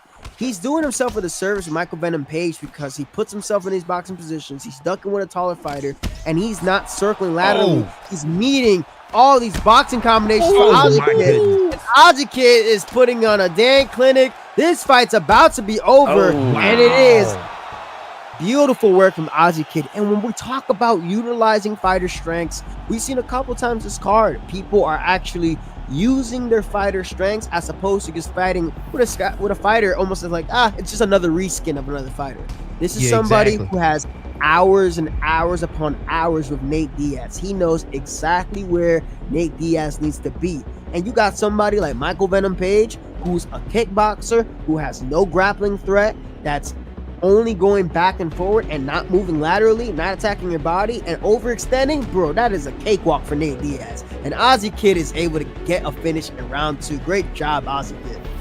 Yeah, great job, Ozzy Kid. And like you said, Romero, death by 1,000 paper cuts. Only a 86 punching power there on Nate Diaz. But, I mean, yeah, if you could be that efficient, if you can get your opponent to overextend and then make them pay, then that's going to be the result. Just great job there, from Ozzy Kid to get a win over the 1-0 Jero. So which now falls to 1-1. Ozzy Kid 2-1. Okay, now let's move on to the 9th fight of the evening. We got Zay versus S2 Basic. Bruce, what do you know about both of these fighters? Zay ranked 23-4, ladies and gentlemen. Lost a couple early in the season, but bounced back with a win against Mix-Ups. Lost to Dirty Dave and Zayaf, but defeated Fran. He's got great reads, sneaky plays with the Regicide camp, but he's going against a S2 Basic. And what do we know? Do we know anything about these S2 guys here, Romero? I mean, honestly, it kind of sounds like they might have been a former camp under the new name, and I think that new name What was their camp name? They were the Kingsmen. KM. Weirdly. That's what they were. Yeah, KM Mason. That's okay. what they were. I don't know why they changed the S2. I don't know. They're trying to say Saiyan 2 or something. Like, Ooh, Super Saiyan 2. Okay. Could be, I don't know. But what we do know is that they've been on a pretty decent run so far this season. And Basic is 1-1. Zay is 3-4, so he has a good amount of experience. This fight is taking place in the featherweight division. And I want to see a lot more of what we talk about, which is fighter utilization. Know your fighter strengths. We've seen 3 fights where a person is not utilizing their fighter strengths to the best of their ability. We saw opponent not utilize the sub counters to fade or million. We're seeing somebody lashing out too hard with Leon Edwards, and most recently we're seeing somebody trying to box with Michael Venom Page and going in and out with the movement instead of moving laterally. So if we're closing in, getting into this fighter tournament, I want to see if guys are going to grapple, what it's going to be their grappling. And if you're going to strike, what type of striking you're looking to get into. And in the featherweight division, we've seen this fight happen in real life. I don't know if he's going to pick this fight, but I see a Diego Lopez pick, and we know that Diego Lopez had an electric debut. Came up. Oh, man, must be nervous or something. But hey, Diego Lopez, this pick got a nasty buff after his victory over Sadiq Yusuf. Prior to that, when he first debuted, short notice, took on Mosvar and Floyev. Everybody said Mosvar was going to crush him. He damn near got Mosvar out of there a couple times. Yeah, so came up short, but since then on a nasty streak, and he's an underrated pick. For some reason, he's not on the featured fighter list. We don't know why. Yeah, so all right, so Romero, when I look at a fighter like Diego Lopez, I see a cardio of 88, I see punching power of 95 and a punch speed of 93. So surface level, I'm not too excited, but is it something deeper than surface level that makes this fighter more viable? Oh, them perks. He got the workhorse perk that keeps him at the 91 cardio when he's grappling on the ground, and he has every single submission counter available. I see. So see, this is where you get it from one of the best to ever do it. You know, in UFC, and these are some of the things that take it to the next level. But all right, round 1 here. So we starting out. We got Zay versus Basic, and already coming out with a knockdown there, Bruce. Wow. Just detonates with an uppercut, sits him down, sets the tone early, and Rep now still kind of plodding forward, but just eating so many shots. What is he doing here, Romero?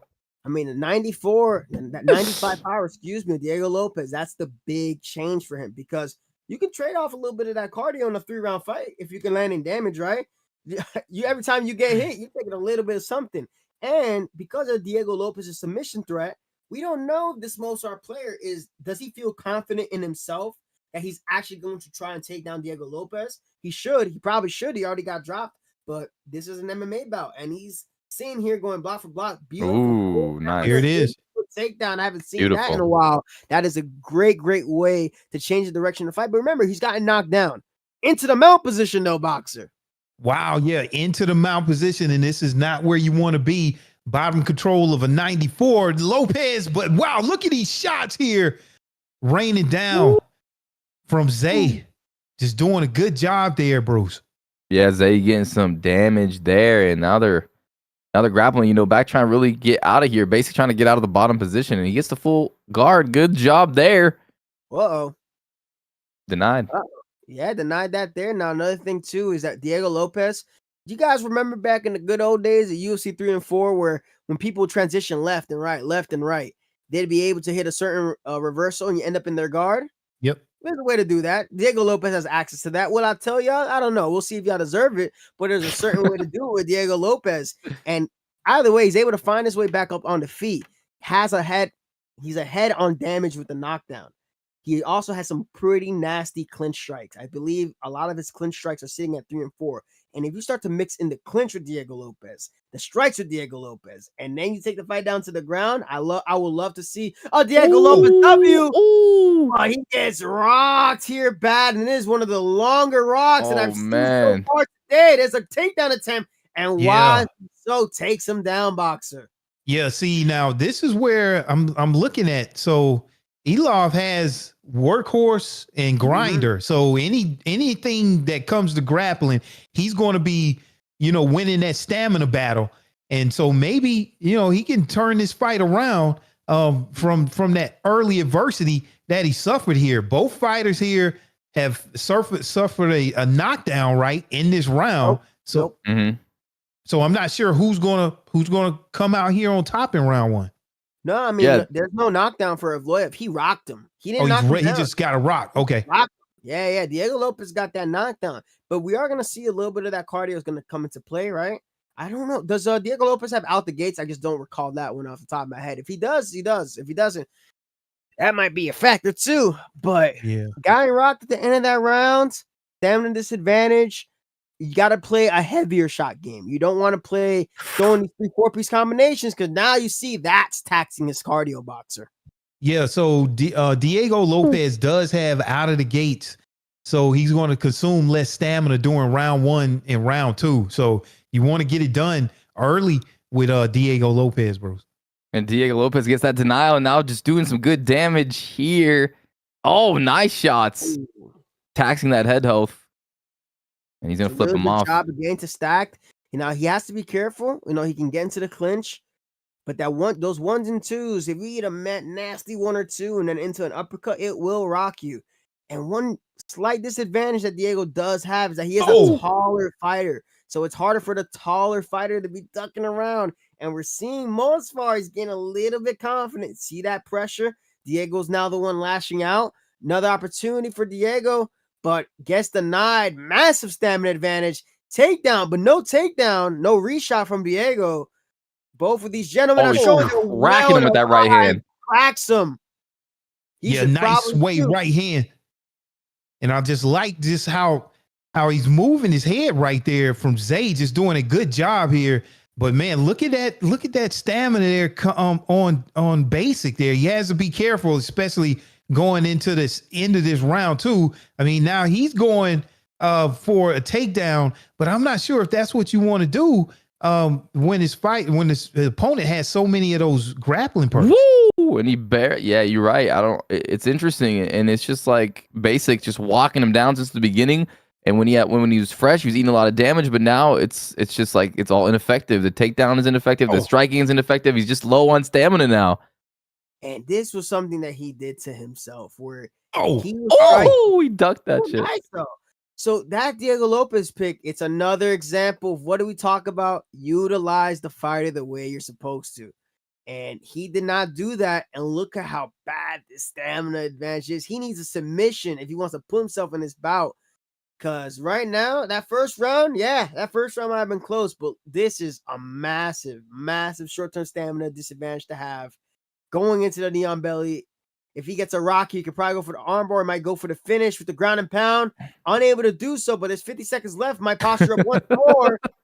He's gassed. Oh, man. He is out. You cannot play around with that Neon Belly position, just raining down some massive damage there and able to get the win. I mean, Zay coming out, beating basic. I mean, man, he just really utilized his fighter to, I'm not gonna say to the best ability, but anytime that you can wrestle Lopez, who has that 88 stamina, drain your stamina, and then slowly just walk your opponent down, get your opponent out already in the second round. Just great job there from Zay, just doing, man, very impressive win. Going to 500 too. 4-4 for Zay, 1-2 for basic. But guys, now we are getting into the tournament. Let's go. Okay, so this is the moment that we've all been waiting for. So right now, let's just go over this real quick. So we have this is the main event here. It's a 4-man tournament here. And up first, we got EK Warrior versus Dex Primacy. And so this is a 4-man tournament, best of 1. Winner will get a title shot and become the #1 contender for the ESFL Xbox title. But first up in this tournament, round 1, what do you know about both of these fighters, Bruce? EK Warrior versus Dex Primacy. EK Warrior is a beast. He's ranked number 2, guys. 5-2 right now this season. He was a top 8 at the ESFL Live event, which our boy Romero won, if you didn't know, the best player in the world so far in the commentator booth. And then Dex Primacy, number 6, 3-2. This guy is dangerous as hell, but man, I don't know. EK Warrior might be the favorite here. Man, I mean, that's a beautiful thing about like EK Warrior. The beauty of like LAN and then playing online. Online has all these changes, but EK Warrior really made him the name for himself in Vegas because when you're right there and by your opponent, it's a whole different ball. Oh, yeah. When you're in front of other people. EK True. Warrior, we will see. He has pretty good grappling in his back pocket. Max Holloway has good stamina and cardio, and if you rock somebody with Max and you take him down to the ground and you get the stack guard or the ground and pound go with Max Holloway, it can get real nasty, real quick. Okay, so EK Warrior in the blue gloves, Dex Primacy in the red gloves with that Jose Aldo pickup. And man, this should be a nice one here. Let's see, EK Warrior, a very decorated stand-up fighter. I mean, just it's so tricky on the feet, knows exactly how to counter, when to throw those shots, and what we're seeing right now is just a nice little combination, exchanging some teep shots here early, filling each other out, Bruce, here in this first round. Yeah, exactly. You're seeing Warrior kind of just throwing out the teeps, throwing out the straights, some combinations, keeping Aldo at the end of his punches, and you're seeing Dex kind of just figuring out, all right, how do I get on the inside? Body teeps as well, so figuring out process underway. That's just nerves to goddamn hell. And it's horrible because you see somebody who's as fast as all the throwing it's coming out slow.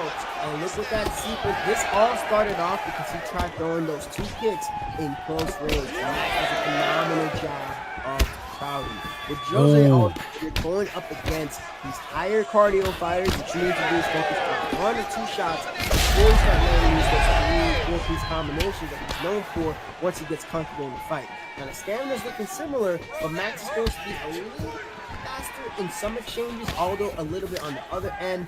But you gotta be careful when you throw those kicks against Max Holloway. As you saw right there, that spinning back kick came in, and we saw how well that spinning back kick worked against SCH. Now we'll call it UFC 300 box. Yeah, exactly. I mean, yeah, that spinning back kick of Max Holloway, yeah, in real life against Justin Gaethje was just devastating. But speaking of that, 99 cardio for Max Holloway, and you're talking only a 92 cardio there for Jose Aldo. So I want to see how EK Warrior utilizes a lot of that cardio from Max Holloway and already has the stamina advantage here in round 1. I like the distance that he's keeping it. Look at those counters, Bruce, coming out there from a pull straight there, landing from EK Warrior. Beautiful footwork to set that up. EK just out of range, knows it. Oh man, power right by Max Holloway. Down goes Dex Primacy. He's in big trouble right now, and it's going to be an uphill battle for the rest of this fight, Romero. I mean, EK Warrior stamina advantage has done more damage. It's going to be tough for Dex Primacy to come back. And this all started because he's overextending, he's stepping forward. Look at how Dex Primacy is kind of having a hard time reacting the way that he needs to. He's punching at air, he's whipping all these hard shots. EK Warrior, he throws his one shot and he resets, he circles out. Lands a clean shot, resets from circle out. Now he already knows it. Dex Primacy, in order for him to win this fight, I'm not even gonna say grapple, because I don't think he's gonna be able to grapple him now. Because Aldo usually grapples when he has like good momentum into the fight, right? Like he knows he can put the opponent down. You can't afford to be put in that accursed single under position that I hate with a fiery passion. That's gonna make it even worse for you. So the only way he can get back in this fight, shorten the output, focus on the body, every 1 or 2 couple shots, and just focus on getting 1 clean shot to the head, back out. 1 clean shot to the head, back out. You do not need to be trying to trade 7 or 8 punches with Max Holloway. It will not end well. We saw what happened when you want to trade there in the center of the octagon, you know, with Max Holloway. That's just not what you want to do. So I feel like here coming out in the second round, from looking at the first round, I feel like Dex is kind of the one that's kind of chasing you know, Warrior, but that's not what you want to do. And then Warrior there with a huge rock there with Max Holloway. I feel like he's trying to close that distance because you don't want to stay in that punching range of Max Holloway, which is slightly out of the range for Aldo. So you kind of gotta press, but you gotta be able to do it in a way, you know, that you're not overextending yourself, Bruce. So it's just it's a tough situation with that range and that length right now of Max Holloway and EK Warrior. Yeah, and you can tell that Dex wants to throw these combinations and land and get the fight back in his, you know, era, but he just cannot do it. And like Romero said, the short shots are where it's going to be, the power shots, the body shots, but he's just trying to trade with EK. He's getting, like, you know, when you're trying to trade the Pokemon cards and you meet an older kid and he rips you off for like some star item. He's just getting ripped off over and over again. But there he goes. Whoa, by the fence, and this is where you need to be. He's still hard rock, but look at that. He tries to force a sequence that wasn't there.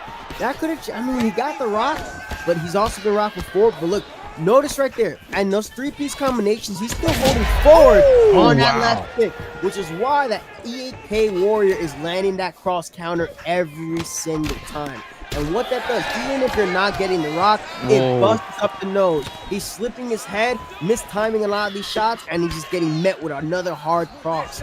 That's where you're having an issue with Jose Aldo. Got to be more intentional. He's moving his head all over. If you want to grapple, there's your opportunity.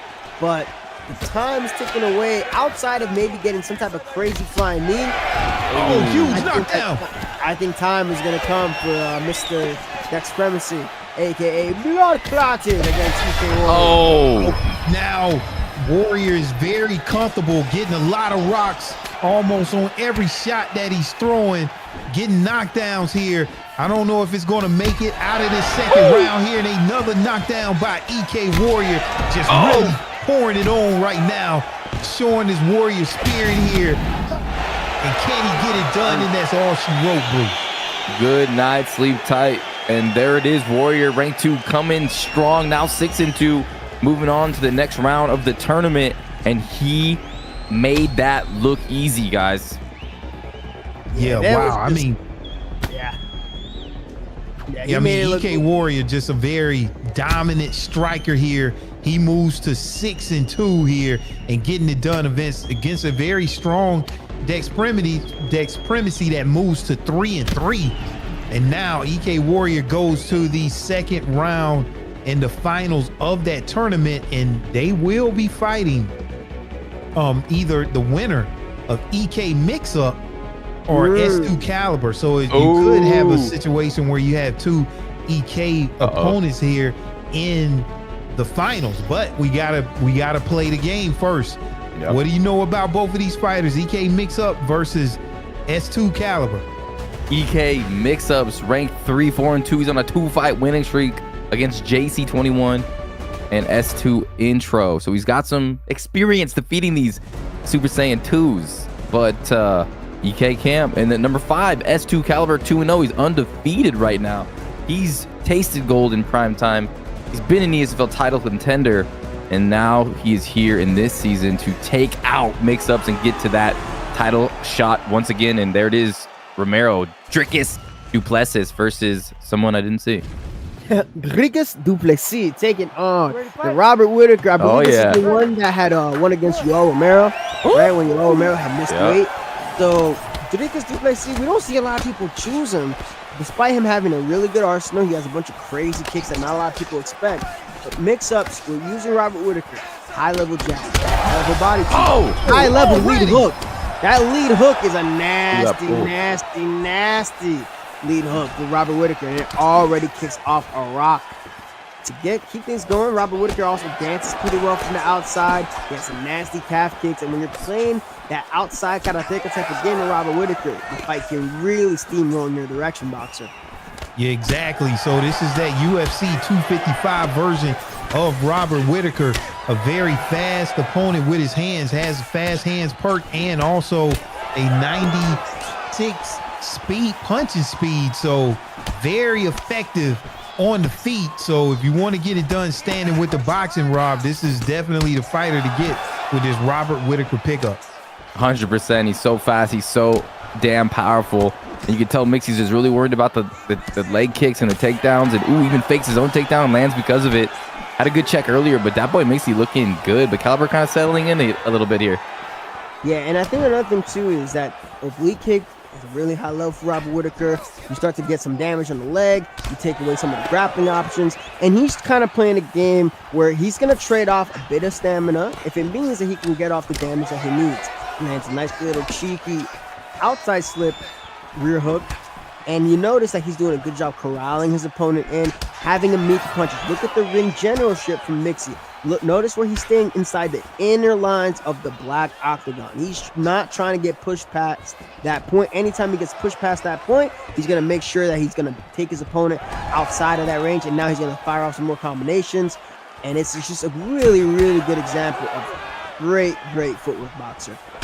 Yeah, and that's one thing. The high-level fighters, they are aware of some of the things that you may not think of, like not getting past that black line. And every time that you see it, it seems like he's aware and cognizant of that and works his way right back into the center of the octagon there. And so catching a kick there is mix-ups there and landing some nice combinations here coming out at the end of round one. I'm not sure who has the advantage right now, but if you got Drickus, like, what is the advantage there that Duplessis has with Robert Whitaker? How should you use this fighter to his advantage? I mean, Romero, we need that analyst. Bruce is like deferred to me. Well, I'll tell you how. So in their real life fight, what was the big changing point? It was lunge. I love it when I see those. Oh, those uppercuts are nasty.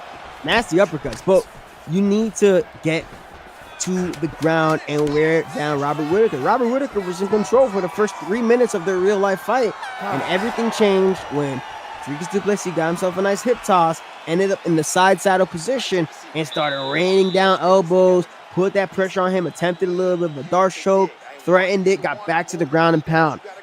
He didn't primarily stay on the feet, but after he got all that damage down on the ground, then he was able to TKO Robert Whitaker. Started off with a power jab in round two. So great round from Robert Whitaker, but we got to see that Drickus du Plessis grapple. Use that grappling. Why'd you pick him if you're not going to grapple? Yeah, top control of a 94 with Drickus and only an 89 bottom control from Robert Whitaker. And as we see already coming out with a huge rock there is EK mix up there with Robert Whitaker. I just noticed both of them have red gloves on, but Whitaker and mix-ups is technically in the blue gloves. Very interesting. And I feel like that boy Mixie keeps connecting with that uppercut on Caliber, and it's just not rocking him for some reason. Finally, he's listening to you, Romero. Gets the takedown on top.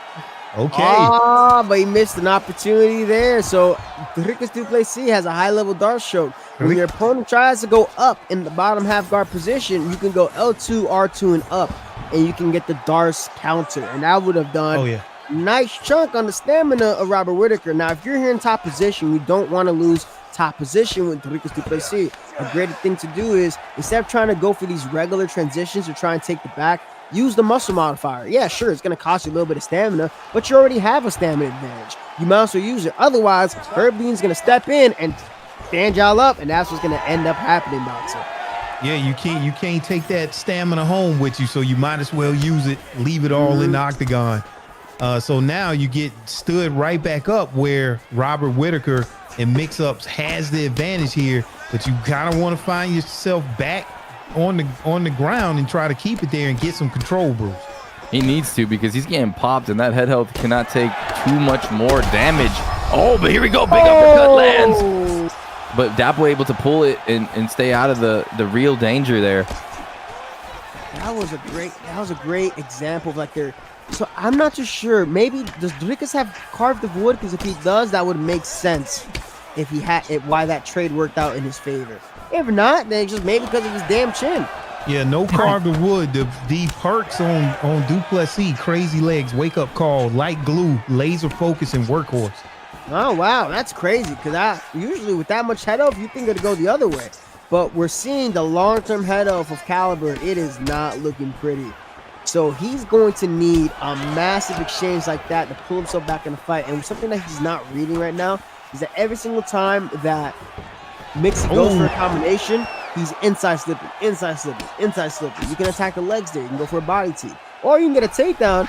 Oh, look at this Darce counter. There it is. Somebody's listening to the con. Right into it, but he should have waited a little. He should have waited a little. He should have waited. Wow, yeah. So that Darce choke attempt there, once you get in it, I'm thinking you want to wait until your opponent, when you have that stamina advantage, wait until your opponent transitions, deny that before you go into the submission. Yeah, that's what he probably should have waited for there. Mix-Ups is very, very aware of the situation at hand, and because that was a strong entry, he would have been fine.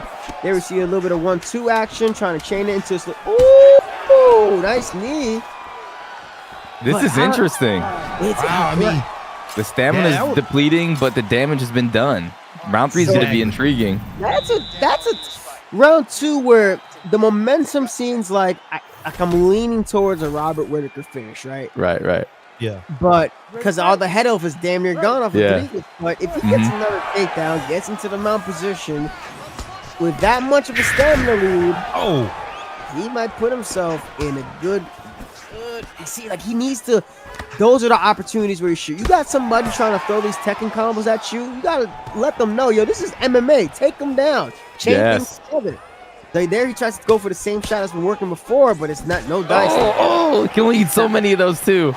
Yeah, I mean, it'd be better off trying to go for like some type of veil or whatnot, because Robert Whittaker is on fire. And just like Boxer said, you can't take that stamina home with you, so you might also use it, right? Yeah, exactly. All right, so up against the cage here with Mix-Up, and round 3 still early.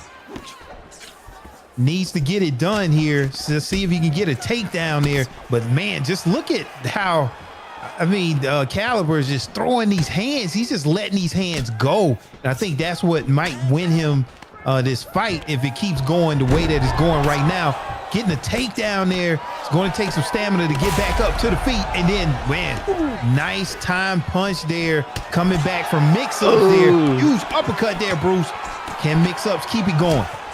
Man, Mix-Ups is trying to pin him against the cage and land that kill shot, but Dricus Duplessis, his toughness is keeping him in there. Look at the head health is blinking, and he's starting to pull and tag Dat Boy, and we still have a lot of time left here. And look at the block, it's completely shattered on Caliber.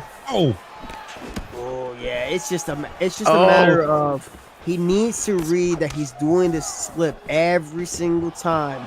And he's really, really relying on that slip after he hits his combination. You have one friend, he begins with the name H. It's called the hook. You use that hook when he tries to go and slip to the inside. Even though he's throwing all those combinations, you have 90-something freaking power. Use it. And by now, with the way that this fight's going, he's going 1-1-2, committing to that 2. Then for some reason, he's inside slipping, but it's gliding him out of range. I'm going to have to report that. It looks a little bit weird, but it's keeping Mixie in this fight to keep it on one-way traffic. He's just waiting for Caliber to create the mistake here. He's not taking the right opportunities to shoot. And with 1 minute and 23 left, I think Mix-Up's just going to play the game where he's probably going to let it ride out to a decision. And if he gets the finish, cool. That'd be great.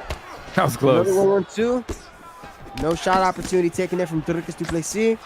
Maybe, just maybe. Oh, no dive. Finally, that head health caught up with him. A huge knockdown there coming out from Caliber. And Caliber, from Mix-Ups. Mix-Ups getting it done. And we're going to have an all EK final here in the 4-man tournament. What do you guys think about that fight? That was a very technical fight on the stand-up. What do you guys think? Yeah, I just feel like EK Mix-Ups just did a good job, like Romero said, and staying on the outside but not too far and just landing his combinations, doing damage. And unfortunately, Dricus wasn't able to capitalize on the takedowns and the opportunities presented to him to get the advantage in the fight.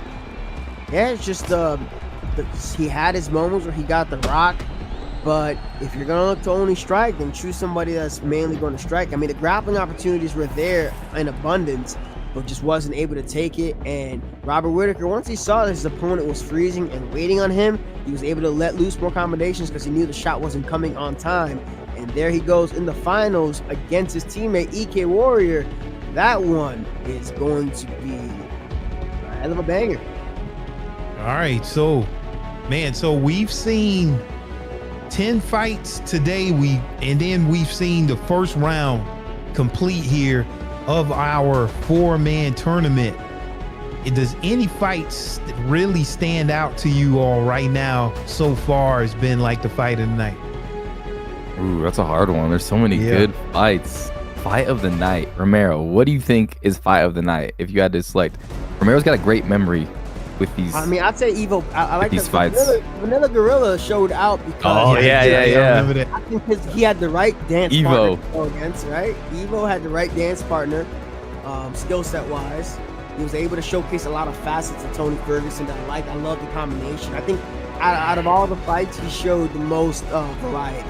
I think that's a little bit more special. And he's able to get rocks, got knockdowns, got submission attempts. I think he showed the most complete type of performance in terms of everything presented. Now, obviously, caliber of competition matters, but they were both making their debuts. So we're just seeing how good Evo Panda is, right? Like he's getting right up there. I will say, though, the broadcast was robbed of a beautiful, beautiful submission. If there was submission of the night, it would undoubtedly go to Ali with the bomb flu sub counter. Yeah. Yes. That sub counter was absolutely menacing, and he did a good job. That first round was super tight. Got the fight down to the ground, started working, Bone doing work, put the Bone on the work, and Bone got put in full guard, tried to go up for a guillotine, and got met with his maker with the bomb flu counter. So Ali, and plus Ali had a little fun thing too. He said, "Hey, if I win with RDA today, if I win with him today, I need you to go ask EA for a prime RDA." And you got 2 game changers in here that are gonna know we're gonna have to pass on that suggestion. So why not?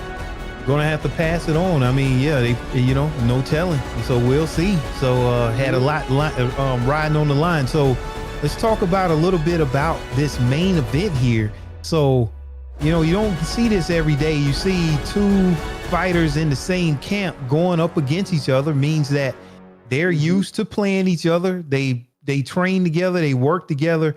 So in a fight like this, so this caliber, you're talking about being the #1 contender for the Xbox title, and you're fighting against your campmate who knows exactly what you're doing. Do you continue to kind of do the same things that you've been doing during training? Or you try to mix it up here, because it might play out a little bit differently than it always plays out while you're training. Yeah, that's true, and I'm sure Romero has a lot of experience in this. I've never been a part of a team besides like way back in the day, Urban Legends with Crooks 209. Okay. But yeah, I've never had to fight my own teammate. But Romero, have you ever had to or had fighters fighting each other? What's the feelings? What's the feelings like? I mean, it's like, because you're always gonna have those days where, like, if you're in a good camp, everybody should be capable of beating everybody on a good day and a bad day. So where our strengths were. I mean, in UFC 4, I had to defend against Papa Dog. Ricky J Sports, I had to beat Swiss Liebax. Swiss Liebax has beaten me before on UFC 5. So it's just like, you expect high caliber work, and you're more so concerned about everybody just performing the way that they should. And as opposed to letting any type of animosity happen over, what is the belt and entertainment. But it's very important to see, is there any emotions behind any of this? Is there any internal clashing going on in camps? Not in our camp, but in other camps, I've seen it. Guys get real jittery over them titles, and either sometimes they might shake hands, say, "Hey, best man win," or the other guy might say, "Hey, screw you. If I beat you, you're out of it." So we'll see how this all turns out. Okay, so one thing that we do know, somebody from EK will be winning this 4-man tournament. And so we already know it's going to be EK Warrior versus EK Mix-Ups. And so we got EK Warrior in the blue gloves. We got EK Mix-Ups in the red gloves here. And it seems like if they pick both of these fighters here, Taporia versus Max Holloway, oh man, EK Warrior, it's a good pickup here. EK Warrior is good on the stand-up, but then he also has the option to go to the ground here with Taporia. Mix-ups, I'm not sure. Is he thinking about getting Max Holloway? Is he just taking a little break right now. Is this a good matchup? Is this a matchup that you want against Ilya Topuria? No, mix-ups is Ilya. Oh, mix-ups is Ilya. Okay, they switched it up on it. Okay. Okay, switch up on it, yeah. I mean, Volkanovski's still a great pick. I mean, like, I would just... Here we go, boys. Volk's a great Okay, pick. so EK Warriors in the red gloves, mix-ups in the blue gloves. There we go. Showing signs of respect. We hadn't seen that animation play out all day today, but I'm expecting that against two very strong camp members. They got a lot of respect for each other, but right now you got to throw all of that away, and it's all on the line here for this 4-man tournament. EK Warrior coming out pressing as he does usual, and look at there, they letting that leather fly there, right there. EK Warriors pressing mix-ups up against the cage there, Bruce, early. What do you see? I'm seeing already the pressure, but I saw the uppercut, the power from Ilya land flush on EK, but still, oh, watch out, he misses the spinning back kick that puts him in a vulnerable state. Remember, the winner of this does get a title shot, so much on the line here between these two teammates. We're seeing a lot of stuff where, like, the guys are trying to open up, and you're noticing that Warrior's taking a lot more chances than he did before, right? His opponent prior kind of walked himself into a lot of his punches, whereas his teammate, notice how well that his teammate is kind of familiar with how his type of punch is going to be. And we're seeing this dynamic play out very, very well. Okay, so mix-ups not able to get a takedown there. EK Warrior, he took some chances there, but that was a nice slip straight there from EK Warriors, and he's going to need it, because with that spinning back kick that was sidestepped or missed, he lost some stamina there, and he's going to have to make up for that. But with this 99 cardio Max Holloway, I'm pretty sure he can do that coming into the later rounds. But there it is, EK Warrior landed some huge shots there on mix-up. Yeah, just the block was just getting blown up there, eating some damage through, and just seems like the footwork for EK Warrior working out. Ooh, sharp knee, lead hook. He's dicing that boy Mixie here. And this is where we're seeing where he's not overextending. He's looking at time. I say overextend. He tries to go. He's going big, and this is 5 rounds. He's fighting like this ain't 5 rounds. Good point. Man, he's fighting like this is not 5 rounds, and I don't know if he remembers that. Because with Max Holloway, what makes his cardio work is that he's efficient with his strikes. It doesn't matter who you have. If you're being inefficient, you're not landing on anything, it can hurt you. But he does have that cut. Notice that he's been timing this elbow. This elbow's been working well because he's seeing that his partner is inside slipping. And the elbow is a fantastic counter against that boxer. Yeah, exactly. And another thing that I'm noticing, you got Topuria has out of the gate. So with the stamina, he's going to have to, consume less stamina in round 1 and 2. But then you got the higher altitude for 3, 4, and 5 with Max Holloway. So if you can get this fight, in the later rounds here with Max Holloway, he's going to start consuming less stamina on those strikes here. So maybe EK Warrior has that in the back of his mind, but we saw that he overextended on one of those kicks there, and then whiffed a spinning back kick. We usually don't see that, but when you're fighting, your own campmate, they can understand your tendencies. But this seems like it's going to play out to be an interesting fight, Bruce. It does, and it seems like they're starting out strong. A lot of head damage dished out in round number 1, and now more respect being shown in round number 2. We'll see if this gets to the later rounds. It doesn't seem like it's going to. They are slugging it out in this title eliminator fight. Yeah, I think another thing too is that that's +3 to their stat, right? That's what those spurts do, +3 to each. So for Mixie, it's very important that he gets that damage off as soon as possible, because the earlier he gets that damage, what's he gonna end up getting? Stamina advantage. He gets that stamina advantage. It's not gonna matter if he gets that +3, because then he'll be chilling since then. And now we're seeing that the first round ended with some cuts. Now they're both all cut up. Cheeky head kick lands through, and we're seeing the rock happen.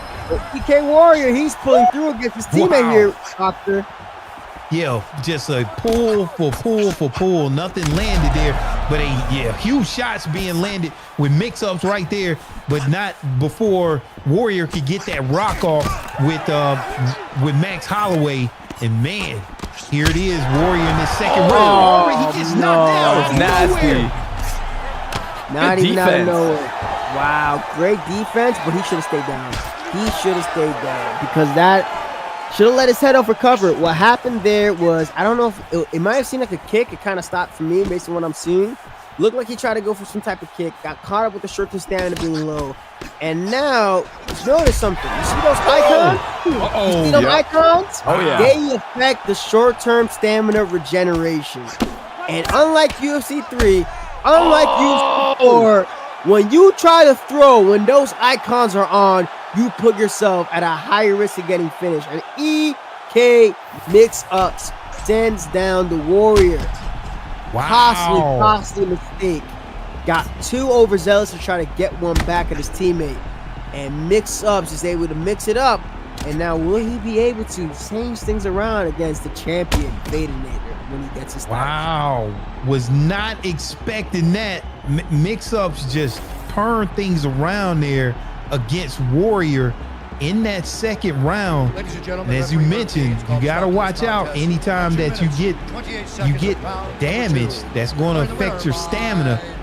And Mix-Ups was able to take advantage of that and getting a huge win against decorated striker with EK Warrior. And like you mentioned, Romero, the winner of this tournament now is the #1 contender. And that #1 contender will face off against no other than Fadanator in the next ESFL event for Xbox. So that concludes the night. That concludes this 4-man tournament. Was a great tournament. EK Mix-Up takes it home, wins the tournament, and man, what a great night of fights. And man, can't wait to see Mix-Ups take on Fadanator in the next Xbox ESFL card. And man, any closing remarks here about the card in general tonight? Awesome card. EK, the camp is surging right now. Both guys in the finals. EK Mix-Ups moving on to the title fight. Just so many good, bouts tonight. And Romero, we know that the fight of the night is going to be Evo Panda, right? Evo Panda versus B3 Maximus. I mean, yeah, that fight was pretty back and forth. I think it was back and forth, 3 rounds. We saw a bit of everything in that fight. I think that was the best showcase. And like I said, there was submission of the night.